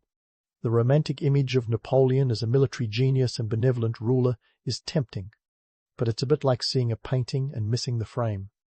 Sure, he was brilliant on the battlefield, but his ambition came at a staggering cost. He transformed France into a juggernaut, but in doing so, he stretched it too thin, like butter scraped over too much bread, to borrow a line from a certain hobbit. As the afternoon sun begins its descent, casting long shadows over your regiment, you find yourself contemplating the paradox of Napoleon. Was he a visionary or a tyrant, a genius or a madman? The truth, as always, is somewhere in between. Napoleon was a man of contradictions, a revolutionary who crowned himself emperor, a strategist who marched armies into oblivion. What's undeniable is the indelible mark he left on the world. His campaigns reshaped borders, toppled monarchies, and spread revolutionary ideals. But they also left a legacy of destruction, a testament to the cost of unchecked ambition. As you march on, rifle in hand, you're not just a soldier in Napoleon's army, you're a witness to history, a footnote in the grand narrative of an empire that dared to dream and fell under the weight of its own aspirations. So here you are, a cog in the great machine of Napoleonic warfare, marching forward into the annals of history. The path is fraught with peril, but also with purpose. You march not just for glory, but for the chance to be part of something larger than yourself. As the day wanes and the shadows lengthen, you find solace in the knowledge that you are part of a story that will echo through the ages, a story of triumph and tragedy, of ambition and downfall. Keep your boots tied and your powder dry, for the road ahead is long and the journey far from over. As the day draws to a close and the last light of the sun fades, you're left with the echoes of the marching feet and the weight of history on your shoulders. It's been a whirlwind of muskets, marching, and military maneuvers. But now it's time to reflect on what it all means, not just for you, but for the world that will follow. First, let's tackle the elephant in the room, the myth of the noble soldier, the romanticized vision of the Napoleonic warrior as a hero carved from marble, charging fearlessly into battle for glory and country. It's a tantalizing image, one that's been painted in countless works of art and immortalized in stirring anthems. But let's not kid ourselves, the reality was often far less glamorous. For the average foot soldier, life was more about survival than seeking glory. You were more likely to be worrying about your next meal or avoiding trench foot than pondering the grand sweep of Napoleonic conquest. And speaking of grand sweeps, let's not ignore the sweeping impact Napoleon's escapades had on Europe. The Napoleonic Wars were like the world's longest game of Risk, but with real consequences. They redrew the map of Europe, setting the stage for future conflicts with borders as stable as a house of cards in a hurricane. The Congress of Vienna in 1815 was the ultimate clean-up crew, an attempt to put Humpty Dumpty back together again after Napoleon's continental joyride. It was a diplomatic juggling act, with Europe's great powers trying to restore balance while keeping an eye on their own interests. Spoiler alert, it didn't exactly lead to long-lasting peace, but we'll get to that. Now, let's dive into the human side of this tale, where the real stories unfold, not in grand strategies, but in the personal experiences etched into the memoirs of those who lived it. Take accounts like those of Jean-Roch Coignet, a soldier who rose through the ranks from a humble grenadier to an officer. His memoirs paint a vivid picture of the camaraderie, the hardship, and yes, the occasional moments of sheer terror that defined a soldier's life. Coignet's stories aren't just about battles. They're about the friendships formed in the crucible of war and the resilience of the human spirit. Or consider the writings of Sergeant Bourgogne, who chronicled the infamous Russian campaign. His narrative brings to life the haunting march through the snow, with soldiers dropping from exhaustion and cold. It's a tale of endurance, of pushing forward when every step feels like it could be your last. These memoirs shatter the notion of soldiers as mere cogs in a machine, revealing the flesh and blood individuals behind the uniforms, each with their own hopes, fears, and dreams. So, what's the takeaway from this grand historical saga? For starters, the Napoleonic Wars weren't just about one man's ambition. They were a testament to the complexity of human nature. They showed us how ideals of liberty and nationalism could be twisted into instruments of conquest. They demonstrated the power of charisma, the allure of a leader who could inspire men to follow him to the ends of the earth, or, in Napoleon's case, to the icy grip of Russia. Economically, the wars were like a financial black hole, sucking resources and lives into their vortex. The cost was astronomical, and not just in terms of the millions of lives lost. The wars left Europe economically exhausted, paving the way for a century of economic upheaval and social unrest. The seeds of the Industrial Revolution were sown in the fertile chaos of post-war Europe as nations scrambled to rebuild and modernize in the aftermath. Politically, the Napoleonic era was a catalyst for change. It spread the seeds of nationalism across Europe, inspiring uprisings and revolutions that would eventually topple monarchies and empires. The French Revolution's ideals of liberty, equality, and fraternity didn't die with Napoleon. They morphed, adapted, and re-emerged in various forms throughout the 19th century, igniting movements that reshaped the world. And let's not forget the military legacy. Napoleon's tactics and strategies are still studied in military academies around the globe. His ability to outmaneuver and outthink his opponents set a new standard for military leadership. But his downfall also served as a cautionary tale, a reminder that even the greatest leaders are fallible, and that hubris can be a commander's undoing. As you pack away your gear and prepare for another night under the stars, you're left with a deeper understanding of what it means to be a soldier, not just in Napoleon's army, but in any era. The myths might paint a picture of glory and honor, but the reality is often more complex, a tapestry woven with threads of sacrifice, endurance, and the unbreakable bonds of brotherhood. In the end, the Napoleonic Wars weren't just about territorial gains or military victories. They were about the human stories that unfolded in their midst. They remind us that history isn't just a series of events, it's a collection of lives, each one contributing to the grand narrative in its own small way. As you close your eyes and drift into sleep, You carry with you the echoes of those stories, a testament to the enduring power of the human spirit in the face of adversity. And so, dear listener, as you lie in bed, perhaps dreaming of muskets and marching, remember that the past is never truly past. It lives on in the lessons we learn, the stories we tell, and the way we choose to write our own chapters in the ongoing saga of human history. Sleep well, knowing that you, too, are part of this grand tapestry, a thread in the ever-unfolding story of our world. You blink awake to the soft light of dawn filtering through paper shoji screens, casting a delicate lattice of shadows across the tatami mats. Welcome to Kyoto, 19th century, where your life as a geisha begins each day with the kind of discipline that would make a drill sergeant weep. There's no time to linger in bed. The city outside is already rumbling to life, bustling with the sounds of merchants setting up shop, and you have a reputation to uphold. First things first, the morning routine is less about rolling out of bed and more like preparing for a theatrical production.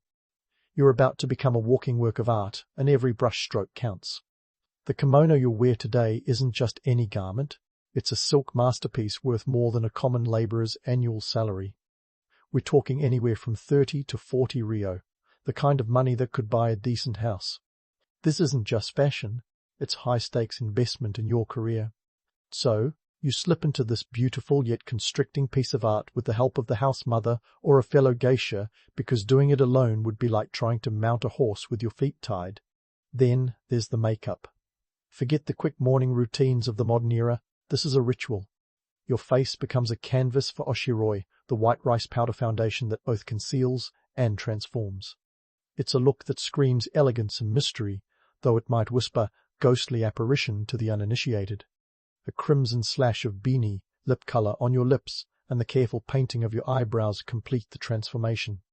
This is not just about beauty, it's strategy. In a world where geisha are both admired and misunderstood, your appearance is your armor. And let's talk about that hair. Oh, the hair. It's a gravity-defying marvel, sculpted into intricate styles with the help of camellia oil and beeswax. You visit a hairdresser regularly because maintaining such a coiffure is not for the faint-hearted or the financially faint-pocketed. A visit could set you back several ryo, a small fortune when you consider that a single ryo could buy you 1,000 bowls of soba noodles. Now, before you think this is all glitz and glamour, consider the economic tightrope you're walking. You belong to an okiya, or geisha house, where every expense is meticulously recorded and eventually deducted from your earnings. The house provides your training, your wardrobe, your room and board, at a price. It's like being in an indentured servitude with silk sheets. You start your career with a ledger of debt that would make modern student loans look like pocket change. The goal is to eventually buy your freedom, but the path is as precarious as a tightrope walk over a pit of hungry creditors. The okiya is both home and business. It's a place where you learn the arts of music, dance, and conversation, but it's also where you learn the art of survival. The house mother, or oka-san, is both your mentor and your taskmaster. She keeps the books, arranges your appointments, and ensures that you uphold the reputation of the okiya. Because in the world of geisha, reputation is everything. So, as you step out into the world, perfectly adorned and ready to charm, remember that beneath the silk and the smiles lies a complex web of economic realities. You're not just a performer, you're a cultural icon, a financial asset, and a living contradiction. The world sees the legend, but you live the reality. And in that reality, every stitch, every brush stroke, every step is a calculated move in the delicate dance of life as a geisha in the vibrant heart of 19th century Kyoto. Stepping out into the world, you're wrapped in silk and steeped in tradition, ready to partake in the grand ritual that is the tea ceremony. Now, if you think this is just a fancy way of saying afternoon tea, prepare for a reality check. We're not talking dainty cucumber sandwiches and a spot of Earl Grey. This is chanoyu, the Japanese tea ceremony, a cultural ballet where every movement is choreographed down to the angle of your pinky finger. The tea ceremony is a microcosm of Japanese society, blending art, philosophy, and a dash of political maneuvering. It's the ultimate social stage where geishas like you wield power not with a sword, but with a tea whisk. The tea house, or choshitsu, is where the magic happens. Picture a serene wooden structure, often nestled in a garden that's the very definition of Zen. But don't be fooled by the tranquility. Beneath the calm surface, there's a swirl of social dynamics at play. Let's dive into the nitty-gritty of the tea ceremony, a ritual with so many rules it makes the tax code look like light reading. First, there's the host, often a tea master who has spent years perfecting the art of boiling water. No exaggeration, this is serious business. The tea whisking, the bowl turning, the careful placement of utensils, all of it must be executed with precision that would make a Swiss watchmaker proud. As a geisha, your role is more than just eye candy. You're a key player in this intricate dance of etiquette and expectation. Your every move is laden with meaning, from the way you kneel to the way you hold the tea bowl. You're not just serving tea, you're serving an experience, a moment of harmony that patrons are willing to pay handsomely for. Remember, a single tea bowl can cost a small fortune, sometimes as much as 5 to 10 Rio, a price that could secure a year's worth of rice for a family. This isn't just sipping tea, it's sipping history. But here's where the plot thickens. The tea ceremony is more than an elegant ritual. It's a stage for cultivating relationships and, yes, a little bit of intrigue. Patrons aren't just there for the matcha. They're there for the company of geishas, who are masters of conversation as well as art. You're not just skilled in the delicate dance of tea-making, you're also skilled in the delicate art of social maneuvering. This is where subtle power dynamics come into play, and where a geisha's wit and wisdom can influence the power brokers of the day. Consider this. In the presence of daimyo, samurai, and merchants, you're more than just a pretty face. You're a cultural ambassador, an influencer before Instagram was even a twinkle in the technological eye. You represent Kyoto's rich cultural tapestry, and your grace and eloquence speak volumes. In a society where every gesture is scrutinized, your ability to navigate these social waters with finesse is nothing short of masterful. But let's not sugarcoat it. The tea ceremony can also be a stage for the less glamorous elements of human nature. Here, amid the gentle clinking of tea bowls, alliances are forged and rivalries are kindled. It's a reminder that no matter how serene the setting, human ambition and politics are never far away. Even in this world of refined elegance, a misstep in etiquette could cost you dearly, both financially and socially. Speaking of finances, let's talk about the economics of the tea house. Running one isn't cheap. The cost of maintaining the delicate architecture, the garden, the utensils, and the tea itself is substantial. Tea houses are often owned by wealthy patrons who see them as investments, not just in property, but in social capital. And as a geisha, you're part of that investment. Your presence is paid for by patrons who are not only buying your company, but also a slice of cultural prestige. These tea houses, like the renowned Ichiriki Chaya, are more than just venues. They're institutions, places where history has been made. The Ichiriki, for instance, was the setting for many a meeting of the Shinsengumi, the infamous samurai police force. It's where deals were struck, alliances formed, and sometimes betrayals conceived. As a geisha, you're both witness and participant in these historical dramas, a role that is as thrilling as it is daunting. So, as you pour the tea and engage in conversation, remember that you're part of a tradition that stretches back centuries. You're carrying the weight of history in every graceful movement, every measured word. It's a world where the past and present collide, where the beauty of the moment is forever tinged with the complexities of human ambition.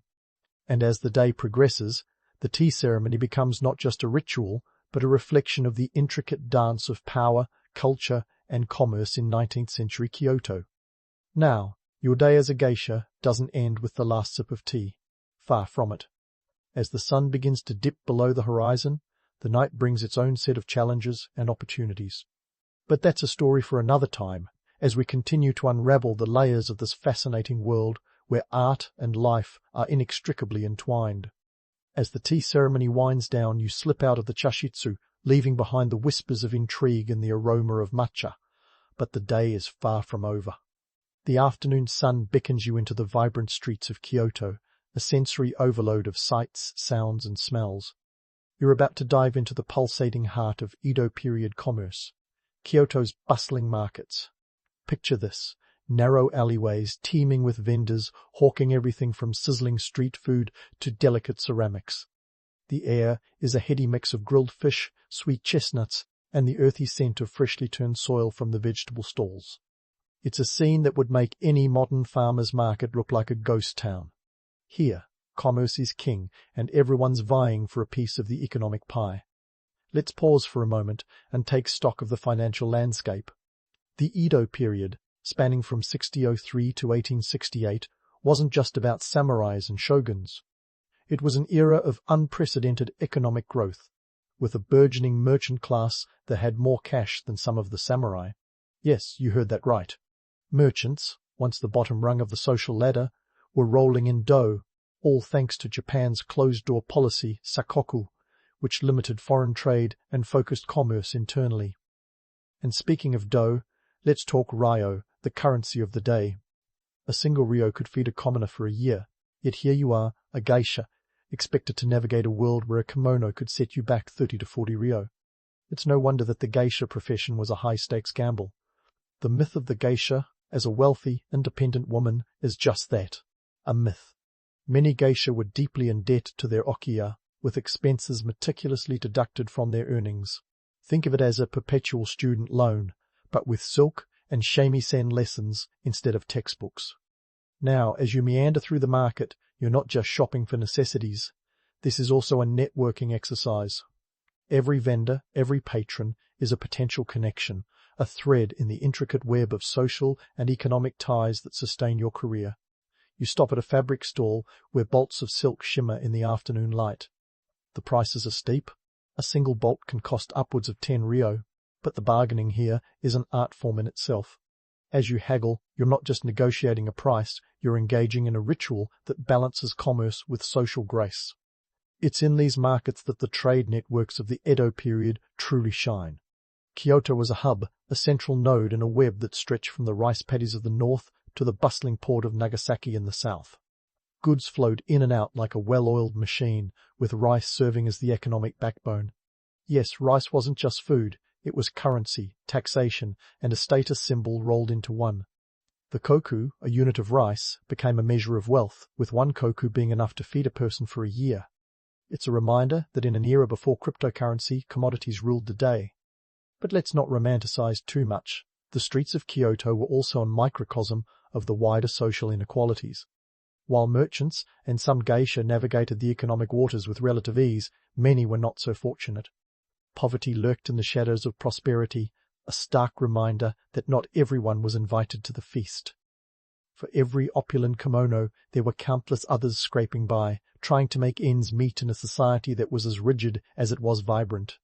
As you continue your stroll, you can't help but notice the diversity of goods on display: lacquerware, ceramics, spices, and more. These are the fruits of a complex trade network that, despite the sakoku policy, saw Japan importing silk from China, sugar from Southeast Asia, and even Dutch goods through the tiny window of Dejima.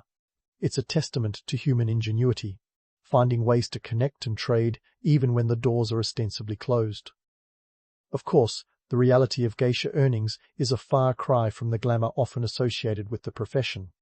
While you might command a high fee for your services, a significant portion goes straight to the okiya. It's a financial juggling act where independence is the goal, but the path is fraught with economic pitfalls. Some geisha did manage to buy their way out, achieving a degree of financial freedom, but for many, it remained an elusive dream. So, as you make your way back through the market, laden with purchases and a head full of social calculus, remember that each step is part of a larger journey. The afternoon is fading, but the night will bring new opportunities and challenges. You're not just a performer, you're a participant in an economic dance as intricate as any tea ceremony. But that's a tale for another time, as we peel back more layers of this captivating world where commerce, culture, and ambition intersect in the ever-evolving tapestry of 19th century Kyoto. As you make your way back through the vibrant market, the sun begins its slow descent, casting long shadows over Kyoto's bustling streets. But while the day may be winding down for some, your evening as a geisha is just getting started. The streets, once filled with the cacophony of commerce, begin to take on a different rhythm, one punctuated by the anticipation of nightly performances.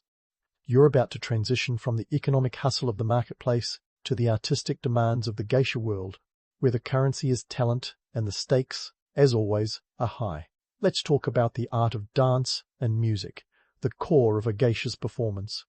Picture yourself stepping into the ohaya or tea house, where the stage is set not with grandiose props, but with the subtle elegance of tatami mats and soft lantern light. Here, you're not just a performer, you're a conduit of centuries-old traditions.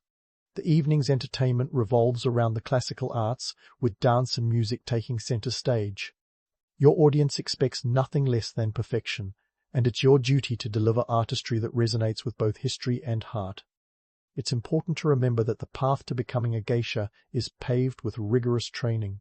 This isn't a hobby picked up on weekends, it's a lifelong dedication that begins in girlhood. By the time you're performing, you've already spent years perfecting the arts of dance, music, and more.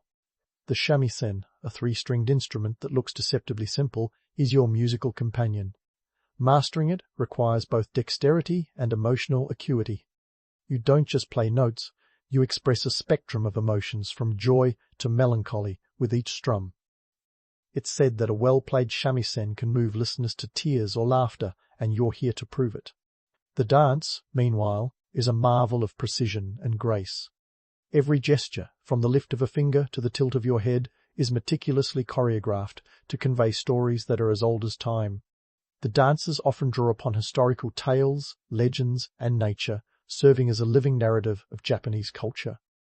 You glide across the floor in your kimono, which, let's not forget, weighs as much as a small child. It's a wonder you can move at all, let alone with the fluid elegance expected of you. Now, let's debunk a myth or two. The romanticized image of a geisha as a carefree artist living a life of luxury and leisure is just that, a fantasy. The reality is far more demanding. Your days are filled with rehearsals, lessons, and performances, leaving little room for rest. Think of it as being a Broadway star, but without the safety net of understudies or days off. You're constantly honing your craft, driven by the dual pressures of artistic excellence and financial necessity. It's a relentless pursuit of perfection in a world where anything less than flawless is unacceptable. The cultural importance of geisha performances in Edo society cannot be overstated. In an era when samurai and merchants vied for status and influence, geisha played a unique role as cultural diplomats. Your performances are not just entertainment, they're a reflection of the sophisticated elegance that Kyoto is famed for. You're performing not just for applause, but for the preservation of a cultural legacy that predates many of the patrons themselves. This is the weight of history you carry with each step, each note. But here's the kicker. Despite the glamour associated with your performances, the economic realities are ever present. The fees paid for your company and artistry are not yours to pocket. Much of what you earn goes towards repaying the debts incurred during your training and upkeep. The okiya that supports you is both your benefactor and your creditor, ensuring that you remain both a cherished artist and a perpetual debtor. It's a delicate balance, and one misstep can have lasting repercussions. As the night unfolds, the okiya becomes a theatre of social maneuvering. Patrons from various walks of life gather, each seeking not just entertainment, but a chance to rub shoulders with the cultural elite. For you, it's an opportunity to forge connections and secure future patronage. You're not just performing, you're engaging in a high-stakes game of social chess, where wit and charm are as valuable as any dance or song. But let's not ignore the darker underbelly of this world. The pressures of maintaining appearances and meeting expectations can be overwhelming. The romantic notion of the geisha as a free spirit is overshadowed by the relentless grind of artistic and economic obligations. The reality is a life of discipline and sacrifice, where personal desires are often sidelined in favor of professional duties. It's a testament to the resilience and dedication that defines the geisha spirit, a spirit that thrives despite the odds. As the final performance draws to a close, and the guests begin to depart, you feel a sense of both relief and anticipation. Tomorrow will bring another day of challenges and opportunities, another chance to perfect your art and navigate the complex world in which you live. But for now, the evening belongs to you. A moment to reflect on the intricate dance of life as a geisha in 19th century Kyoto, where every performance is a testament to your skill, dedication, and resilience. So, as the lantern lights dim and the okiya closes its doors, Remember that you're not just part of a tradition, you're its living embodiment. You're a bridge between past and present, a custodian of culture and a master of your craft. The night may be over, but the story continues as we explore more of this fascinating world where art and life intersect in the ever-evolving tapestry of Edo period Japan. As the Ochaya doors creak shut, you navigate the labyrinthine streets of Kyoto, a city that never really sleeps, just shifts gears. By day, the city hums with trade and tradition, but as night falls, it becomes a stage for a different kind of theatre. One where the stakes are political, and the players wield influence as deftly as any samurai handles a katana. Welcome to the shadowy world where geishas are not just artists, but silent power brokers. You see, in 19th century Japan, being a geisha was not just about the art of entertainment, it was about the art of influence. Political figures, from local daimyo to ambitious merchants, frequented tea-houses, not only for the cultural allure, but for the discretion and diplomacy that these establishments provided. Geisha, with their unique blend of charm and intellect, were often the catalysts for conversations that could sway decisions affecting entire regions. It's like being at the United Nations, but with more silk and less bureaucracy. Let's dive into the nitty-gritty. The tea-houses, like the famous Ichiriki Chaya, were hotspots for political manoeuvring. This wasn't just idle gossip over tea, it was where the future of provinces could be discussed, where alliances were forged, and where the shogunate's policies could be subtly influenced. As a geisha, your role was to facilitate these interactions with grace and tact, ensuring that everyone left the tatami mat feeling like they had just been part of an exclusive club. It's diplomacy without the paperwork, where tea bowls are exchanged instead of business cards. Consider this. In the rigid social hierarchy of Edo Japan, geisha were uniquely positioned. They could interact with all social classes, from the samurai to the merchant class, which had more ryo in their pockets than some of the old warrior families. This access made geisha invaluable. They were the ultimate networkers, knitting together the fabric of society with their skills in conversation and wit. When a merchant wanted to curry favor with a samurai, or a politician needed to float a new idea without the scrutiny of formal meetings, the geisha's presence was an unspoken endorsement, a signal that you were in the right place, with the right people. But let's not sugarcoat it. The influence of a geisha was subtle, often invisible, and always precarious. For every successful negotiation nudged along by a well-timed anecdote or a gracefully performed dance, there was the risk of misstep, a misunderstood comment, an unintentional slight that could unravel delicate alliances. It was a high-wire act, a balancing of social and political interests as intricate as the most complex dance choreography. Now, let's tackle a myth that refuses to die, the idea that geisha were mere entertainers, akin to Western courtesans. This misconception, fueled by a mix of misunderstanding and exoticism, does a disservice to the true nature of the profession. While Western visitors often blurred the lines between geisha and other figures in Japanese social life, the distinction was clear in Japan. Geisha were cultural icons, not companions for hire. Their allure was not in physical intimacy, but in their mastery of art and conversation. They were performers of the highest caliber, their lives dedicated to preserving and promoting Japan's artistic heritage. And yes, the allure was real. The image of the mysterious geisha, clad in exquisite kimono, moving with the grace of a swan across the tatami, was an enigma that captivated many. But beneath the surface, the reality was a life of dedication, discipline, and often sacrifice. The romantic image of a geisha as a carefree artist is a fantasy. The real picture is one of women who worked tirelessly, navigating a complex social landscape, always aware that their economic freedom was often just out of reach. So, what is the legacy of the geisha? In a world that was constantly shifting, where the winds of change brought both opportunity and upheaval, geisha were anchors of culture. They were the keepers of tradition in a rapidly modernizing Japan. Their influence extended beyond the tea-houses, shaping the cultural and sometimes political landscapes of their time. They were, in a word, indispensable. As you finally return to the okiya, the weight of the day settling like a silk kimono around your shoulders, you reflect on the dual nature of your life. You're an artist and an entrepreneur, a performer and a diplomat. It's a life that demands much, but offers a unique view of society's inner workings. You've been a silent participant in the theatre of power, your influence felt but rarely seen, and as you prepare for another day, you carry with you the knowledge that in a world where appearances and reality often clash, your role is to bridge the gap, to make the unseen felt. So, as the city of Kyoto sleeps, wrapped in the quiet of the night, you too find rest, knowing that tomorrow will bring new challenges and new opportunities to wield your subtle influence.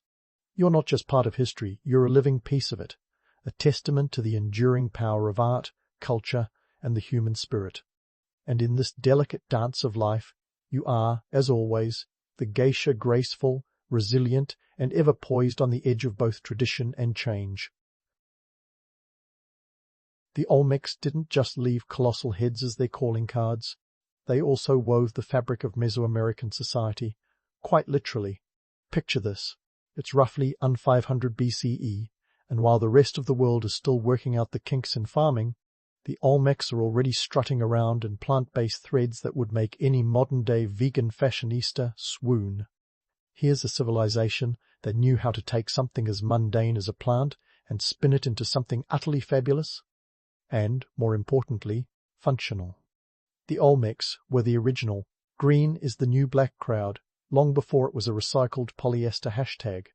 These ancient innovators figured out how to transform local plants like cotton and agave into textiles, creating a booming industry that was as much about economics as it was about aesthetics.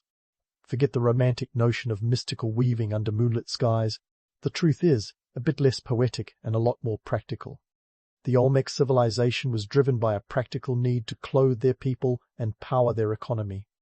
And boy, did they know how to turn a plant into profit. Let's talk numbers, because who doesn't love a good stat? Cotton, for example, was grown extensively in the lowlands, and it became one of the most important crops in the Olmec economy. With cotton's high yield, it's no wonder it became a staple. Imagine whole fields of this fluffy white gold just waiting to be spun into something wearable. By the way, the Olmecs worked with tools that were surprisingly sophisticated for their time. They used spindles and looms that were the ancient equivalents of a high-tech sewing machine, minus the electricity, of course. But let's dive into the gritty details. These textiles weren't just about looking sharp. They served as a form of currency, a symbol of social status, and a tool for political negotiations. A finely woven garment could speak volumes about your standing in society, not unlike the way a tailored suit might do today, except your suit probably doesn't double as a dowry offering. Now, if you're picturing Olmec society as a place where everyone was blissfully weaving away in harmonious synchrony, think again. The reality was more sweatshop than Shangri-La. Textile production was hard, labor-intensive work, and it was often relegated to those lower down the social ladder. This wasn't some leisurely pastime. It was an essential part of the economy that kept the Olmec civilization ticking. But why did the Olmecs invest so heavily in textiles? The answer lies in the harsh realities of their environment. The Gulf Coast of Mexico, with its humid climate and dense jungles, wasn't exactly conducive to long-lasting garments. Clothes wore out quickly, and new ones were always in demand. In a world where durability was a luxury, the ability to produce textiles efficiently was crucial. Now, don't get swept away by the romanticism of the Olmecs weaving by the fireside in some ancient version of a knitting circle. The driving force behind their textile production was the same as it is in any successful industry: supply and demand. The Olmecs were masters of supply chain management long before anyone had coined the term. They understood the intricacies of production and distribution, ensuring that their textiles reached markets both near and far. It's a tough gig, debunking myths while still acknowledging their allure. Yes, there's something enchanting about the idea of ancient weavers spinning magic into their threads, but that's not the whole story. The real magic was their ability to adapt and innovate, turning necessity into opportunity.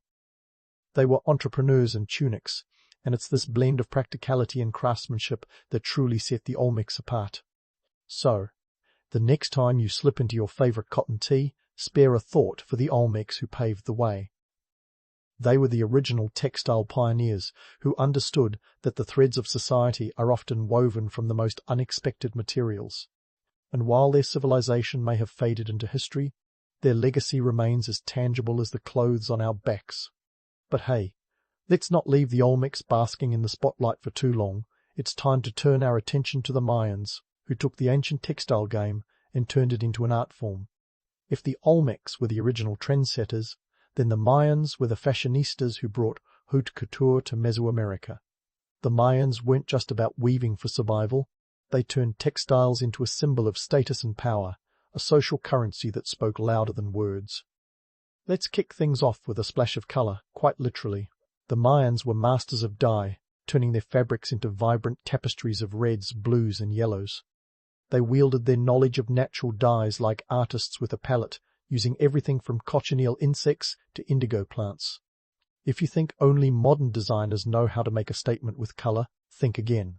The Mayans were doing it centuries ago, and they had the added challenge of making those colors stick in the humid, sweaty climate of Central America. This wasn't just about looking good, it was about making a lasting impression. Imagine walking into a gathering draped in a tunic as bright as a tropical bird, while everyone else is stuck in drab browns. Talk about making a statement. Now, if you're wondering how textiles became such a big deal, you need to understand that for the Mayans, fabric was far more than just clothing. It was a key player in trade, an essential part of political alliances, and even a component of religious rituals. The Mayan economy thrived on the exchange of these elaborate textiles, which could be traded for cacao, jade, or even obsidian. Picture this. A single, finely woven garment could buy you enough cacao beans to keep you buzzing for months. The Mayans understood the value of a good weave, and they didn't shy away from flaunting it. But let's not romanticize this too much. The idea of textiles being woven by gentle hands in serene settings is a bit of a fantasy. The truth is that textile production was labor-intensive and often fell to the lower classes. It was a grueling task, requiring skill and patience, much like assembling IKEA furniture, but without the handy Allen wrench. Yet, this didn't diminish the importance of their work. In fact, it underscored the societal structure where the elites wore the fruits of lower-class labor, a theme that, let's face it, hasn't changed much over the millennia. And while we're on the topic of societal structures, let's talk about the role textiles played in Mayan politics. A well-crafted garment could serve as a diplomatic gift, a peace offering, or a symbol of tribute. It was a way of saying, look at my skill and resources, let's be friends, or at least not enemies. The intricate patterns woven into these textiles weren't just for show. They often told stories, recorded history, or signified allegiance to particular deities or rulers. This wasn't just fashion, it was a language, a tapestry of symbols that conveyed messages far beyond the reach of spoken words. Of course, no discussion about the Mayans would be complete without touching on their infamous calendar. Contrary to popular belief, the Mayans were not huddled around their looms predicting the end of the world in 2012. In reality, they were more preoccupied with ensuring their textiles were worthy of the gods, the rulers, and the ever-watchful eyes of the community.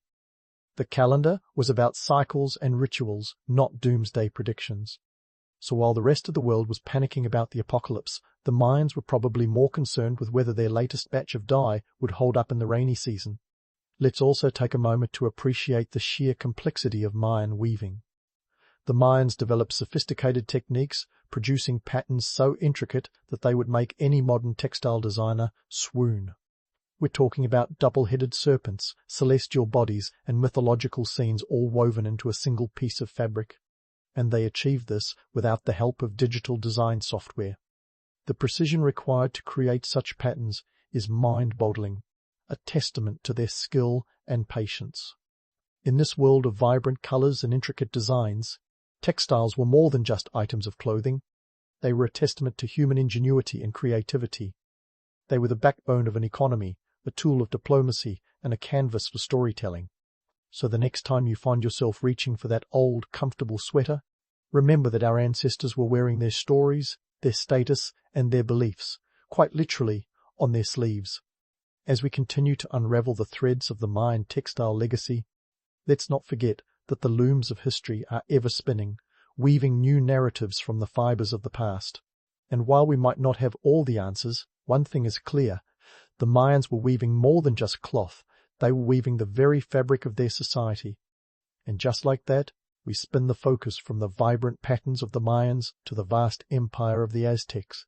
If the Mayans were the original haute couture designers of Mesoamerica, Then the Aztecs were the fast fashion moguls who turned textiles into an empire-wide sensation. Here, cloth wasn't just a status symbol, it was the economic backbone and, dare I say, the power suit of the Aztec world. Let's talk about the Aztecs and their knack for turning practicality into prestige. In the grand city of Tenochtitlan, textiles were more than a mere commodity. They were currency, quite literally. We're talking about pieces of cloth that were the ancient equivalent of digital wallets, exchanged for goods, paid as taxes, and used as offerings to the gods. You could say that the Aztecs were the original textile tycoons, where a bolt of cotton was worth more than your monthly streaming subscription. Let's put this in perspective. Paying your taxes with fabric is like the IRS accepting your H&M receipts in lieu of cash. The Aztec tribute system was a marvel of economic engineering. This wasn't just about collecting fabric for fun, it was a strategic move to consolidate power and maintain control over a sprawling empire. The tribute system required surrounding city-states to deliver vast amounts of woven goods as a form of allegiance. Imagine sending your yearly tax returns in the form of fashionable tunics. A single province might deliver up to 8,000 garments annually. The Aztecs knew their textiles, and they knew how to leverage them to keep the wheels of their empire turning. And let's not forget the social hierarchy that was woven into every stitch. In Aztec society, what you wore was a direct reflection of your status.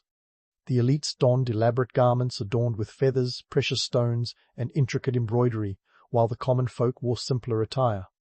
It's the age-old story of the haves and the have-nots, played out in threads and patterns rather than stocks and bonds.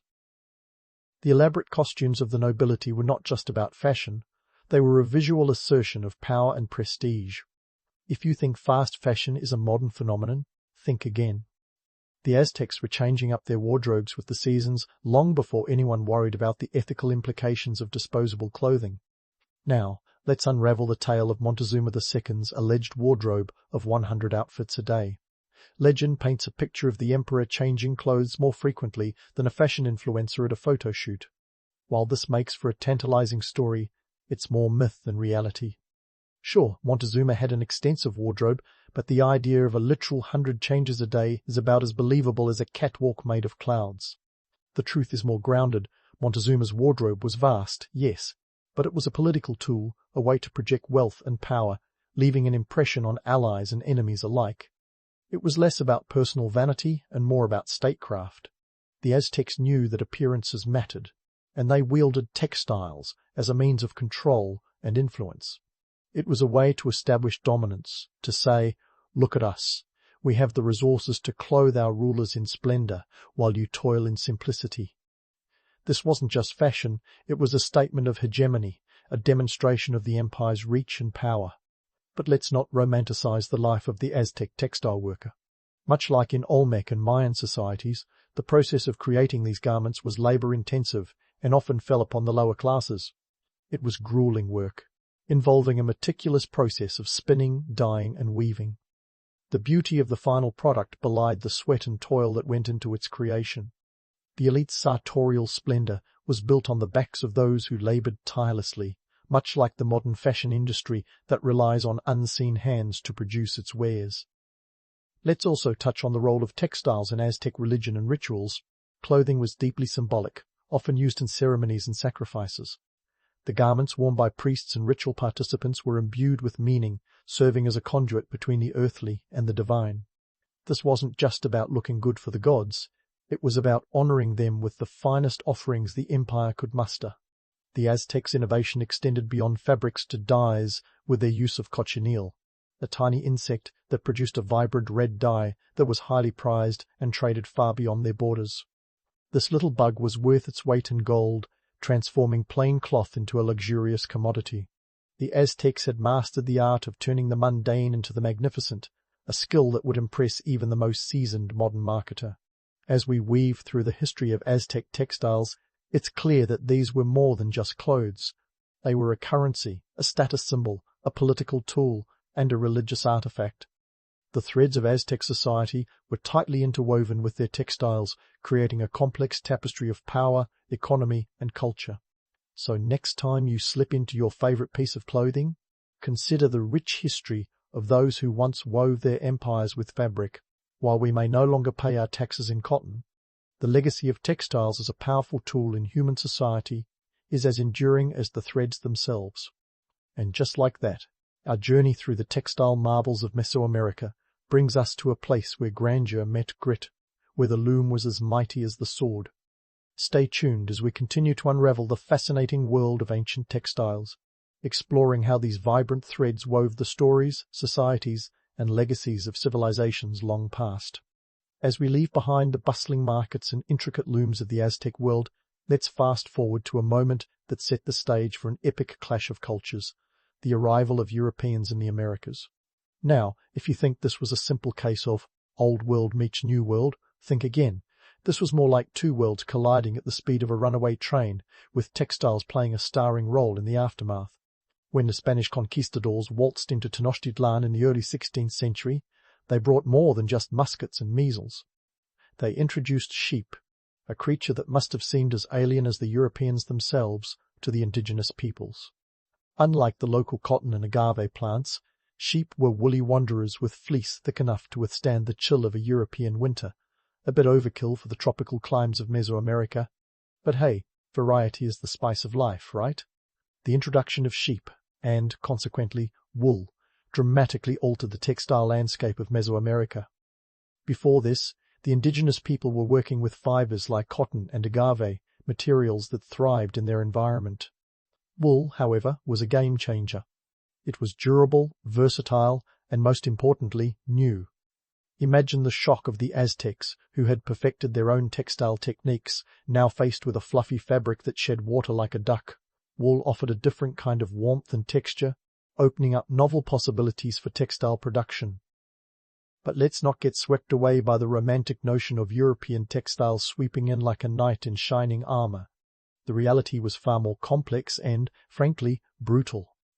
The Spanish conquest wasn't a friendly cultural exchange, it was a conquest, with all the violence and upheaval that entails. Indigenous textile practices were not so much influenced by European techniques as they were bulldozed over in the rush to establish colonial supremacy. Traditional knowledge that had been passed down through generations was at risk of being lost amidst the chaos. Yet, in the face of such upheaval, the resilience of Mesoamerican textile traditions is nothing short of remarkable. The indigenous peoples of the region adapted, incorporating wool into their repertoire while maintaining the essence of their craft. They didn't just embrace wool, they wove it into the fabric of their existing practices, creating a blend of old and new world techniques that defied European expectations. It was a testament to their ingenuity and adaptability, a refusal to let their cultural identity be completely subsumed by foreign powers. And let's talk numbers, because nothing debunks myths like cold, hard data. By the late 16th century, wool production had taken root in the Mexican highlands, with sheep herds growing exponentially. The Spanish crown, never one to miss out on a lucrative opportunity, capitalized on this growth by establishing encomiendas, essentially forced labor systems that turned the local populace into serfs on their own land. Talk about twisting the knife. The encomienda system, ostensibly a means of protecting and Christianizing the indigenous people, was a thinly veiled guise for exploitation. Indigenous laborers were tasked with everything from tending to the sheep to spinning and weaving the wool into textiles. It was hard, grueling work, reminiscent of the labor-intensive textile production that had been the backbone of Mesoamerican civilizations long before European contact. The difference now was the scale and the beneficiaries of their toil. Despite the heavy hand of colonial exploitation, indigenous textile practices persisted and evolved. The Mesoamerican weavers, ever the masters of adaptation, began to incorporate European patterns and techniques into their work. They adopted the treadle loom, a European import that allowed for more complex designs and increased productivity. Yet, they did so on their own terms, weaving new patterns into ancient traditions, an act of cultural resilience in the face of colonization. It's easy to romanticize the idea of European superiority, imagining the Spaniards as noble bearers of progress. But the reality was more like a hostile takeover, with the indigenous people adapting out of necessity, not admiration. The Spanish conquest wasn't a partnership, it was a power play, with textiles serving as both a tool of oppression and a medium for cultural resistance. As we continue to explore the Mesoamerican textile saga, it's essential to remember that history is rarely black and white. The Spaniards weren't simply villains, and the indigenous peoples weren't mere victims. This was a complex dance of adaptation, survival, and, ultimately, resilience. The introduction of sheep and wool may have shifted the textile industry, but it didn't erase the rich tapestry of indigenous practices that had been woven into the very fabric of Mesoamerican society for millennia. So, let's not be fooled by the myths of European superiority. The story of Mesoamerican textiles is one of resilience and adaptation amidst cultural upheaval. It's about the blending of two worlds, not the dominance of one over the other. The indigenous peoples of Mesoamerica took what was forced upon them and made it their own, weaving new narratives into their ancient traditions. In our next chapter, we'll delve deeper into how these resilient weavers continued to adapt and thrive, even as the world around them was transformed by the forces of colonization. Stay tuned as we unravel the threads of history, one stitch at a time, revealing the stories of those who wove their legacy into the fabric of time. The story of Mesoamerican textiles doesn't end with the clashing of cultures and the stubborn resilience of indigenous weavers. Instead, it threads its way into the fabric of modernity, where ancient techniques and vibrant patterns find new life in the bustling markets and chic boutiques of today. If you think your closet is just a collection of fast fashion and forgotten trends, think again. There's a lineage in your linen, a history in your hemline, and it's a saga worth unraveling. Fast forward to the present, where artisans across Mexico and Central America are not only preserving these age-old techniques, but also reimagining them for contemporary audiences. Let's set the scene. Modern weavers are seated at their looms, echoing the rhythm of their ancestors, yet their eyes are set firmly on the future. These craftsmen and women are not mere keepers of tradition. They're innovators, blending the old with the new in a dance as intricate as any ancient pattern. Take, for example, the vibrant piles, a traditional garment still worn today in various indigenous communities. These aren't just relics from a bygone era. They're fashion statements that walk the runways of global fashion shows. Designers like Carla Fernandez and brands such as Oaxaca Fornia draw heavily from these traditional motifs, proving that history is not only alive, but strutting its stuff down the catwalk. And let's talk numbers. Handcrafted huipiles can take months to complete and can fetch prices ranging from $150 to over $1,000, depending on the intricacy of the design and the reputation of the artisan. That's right. These pieces are not just clothes. They're investments in culture and craftsmanship. But don't get swept away by the romantic idea of fashionistas in feathers and beads reclaiming the runway. The truth is, preserving these techniques is a battle against the tides of mass production and cultural homogenization. It's a world where the allure of the cheap and the easy often overshadows the stunning complexity of the handcrafted. Yet, there's a growing appreciation for the authenticity and sustainability that these traditional methods offer. In an era of disposable fashion, the enduring nature of hand-woven textiles speaks volumes, echoing the sustainability practices of their originators, the Olmecs, Mayans, and Aztecs, who maximized their resources long before eco-friendly was a buzzword. Speaking of sustainability, let's bust the myth that everything old is outdated. These ancient techniques are not just surviving, they're thriving in the face of modern economic realities.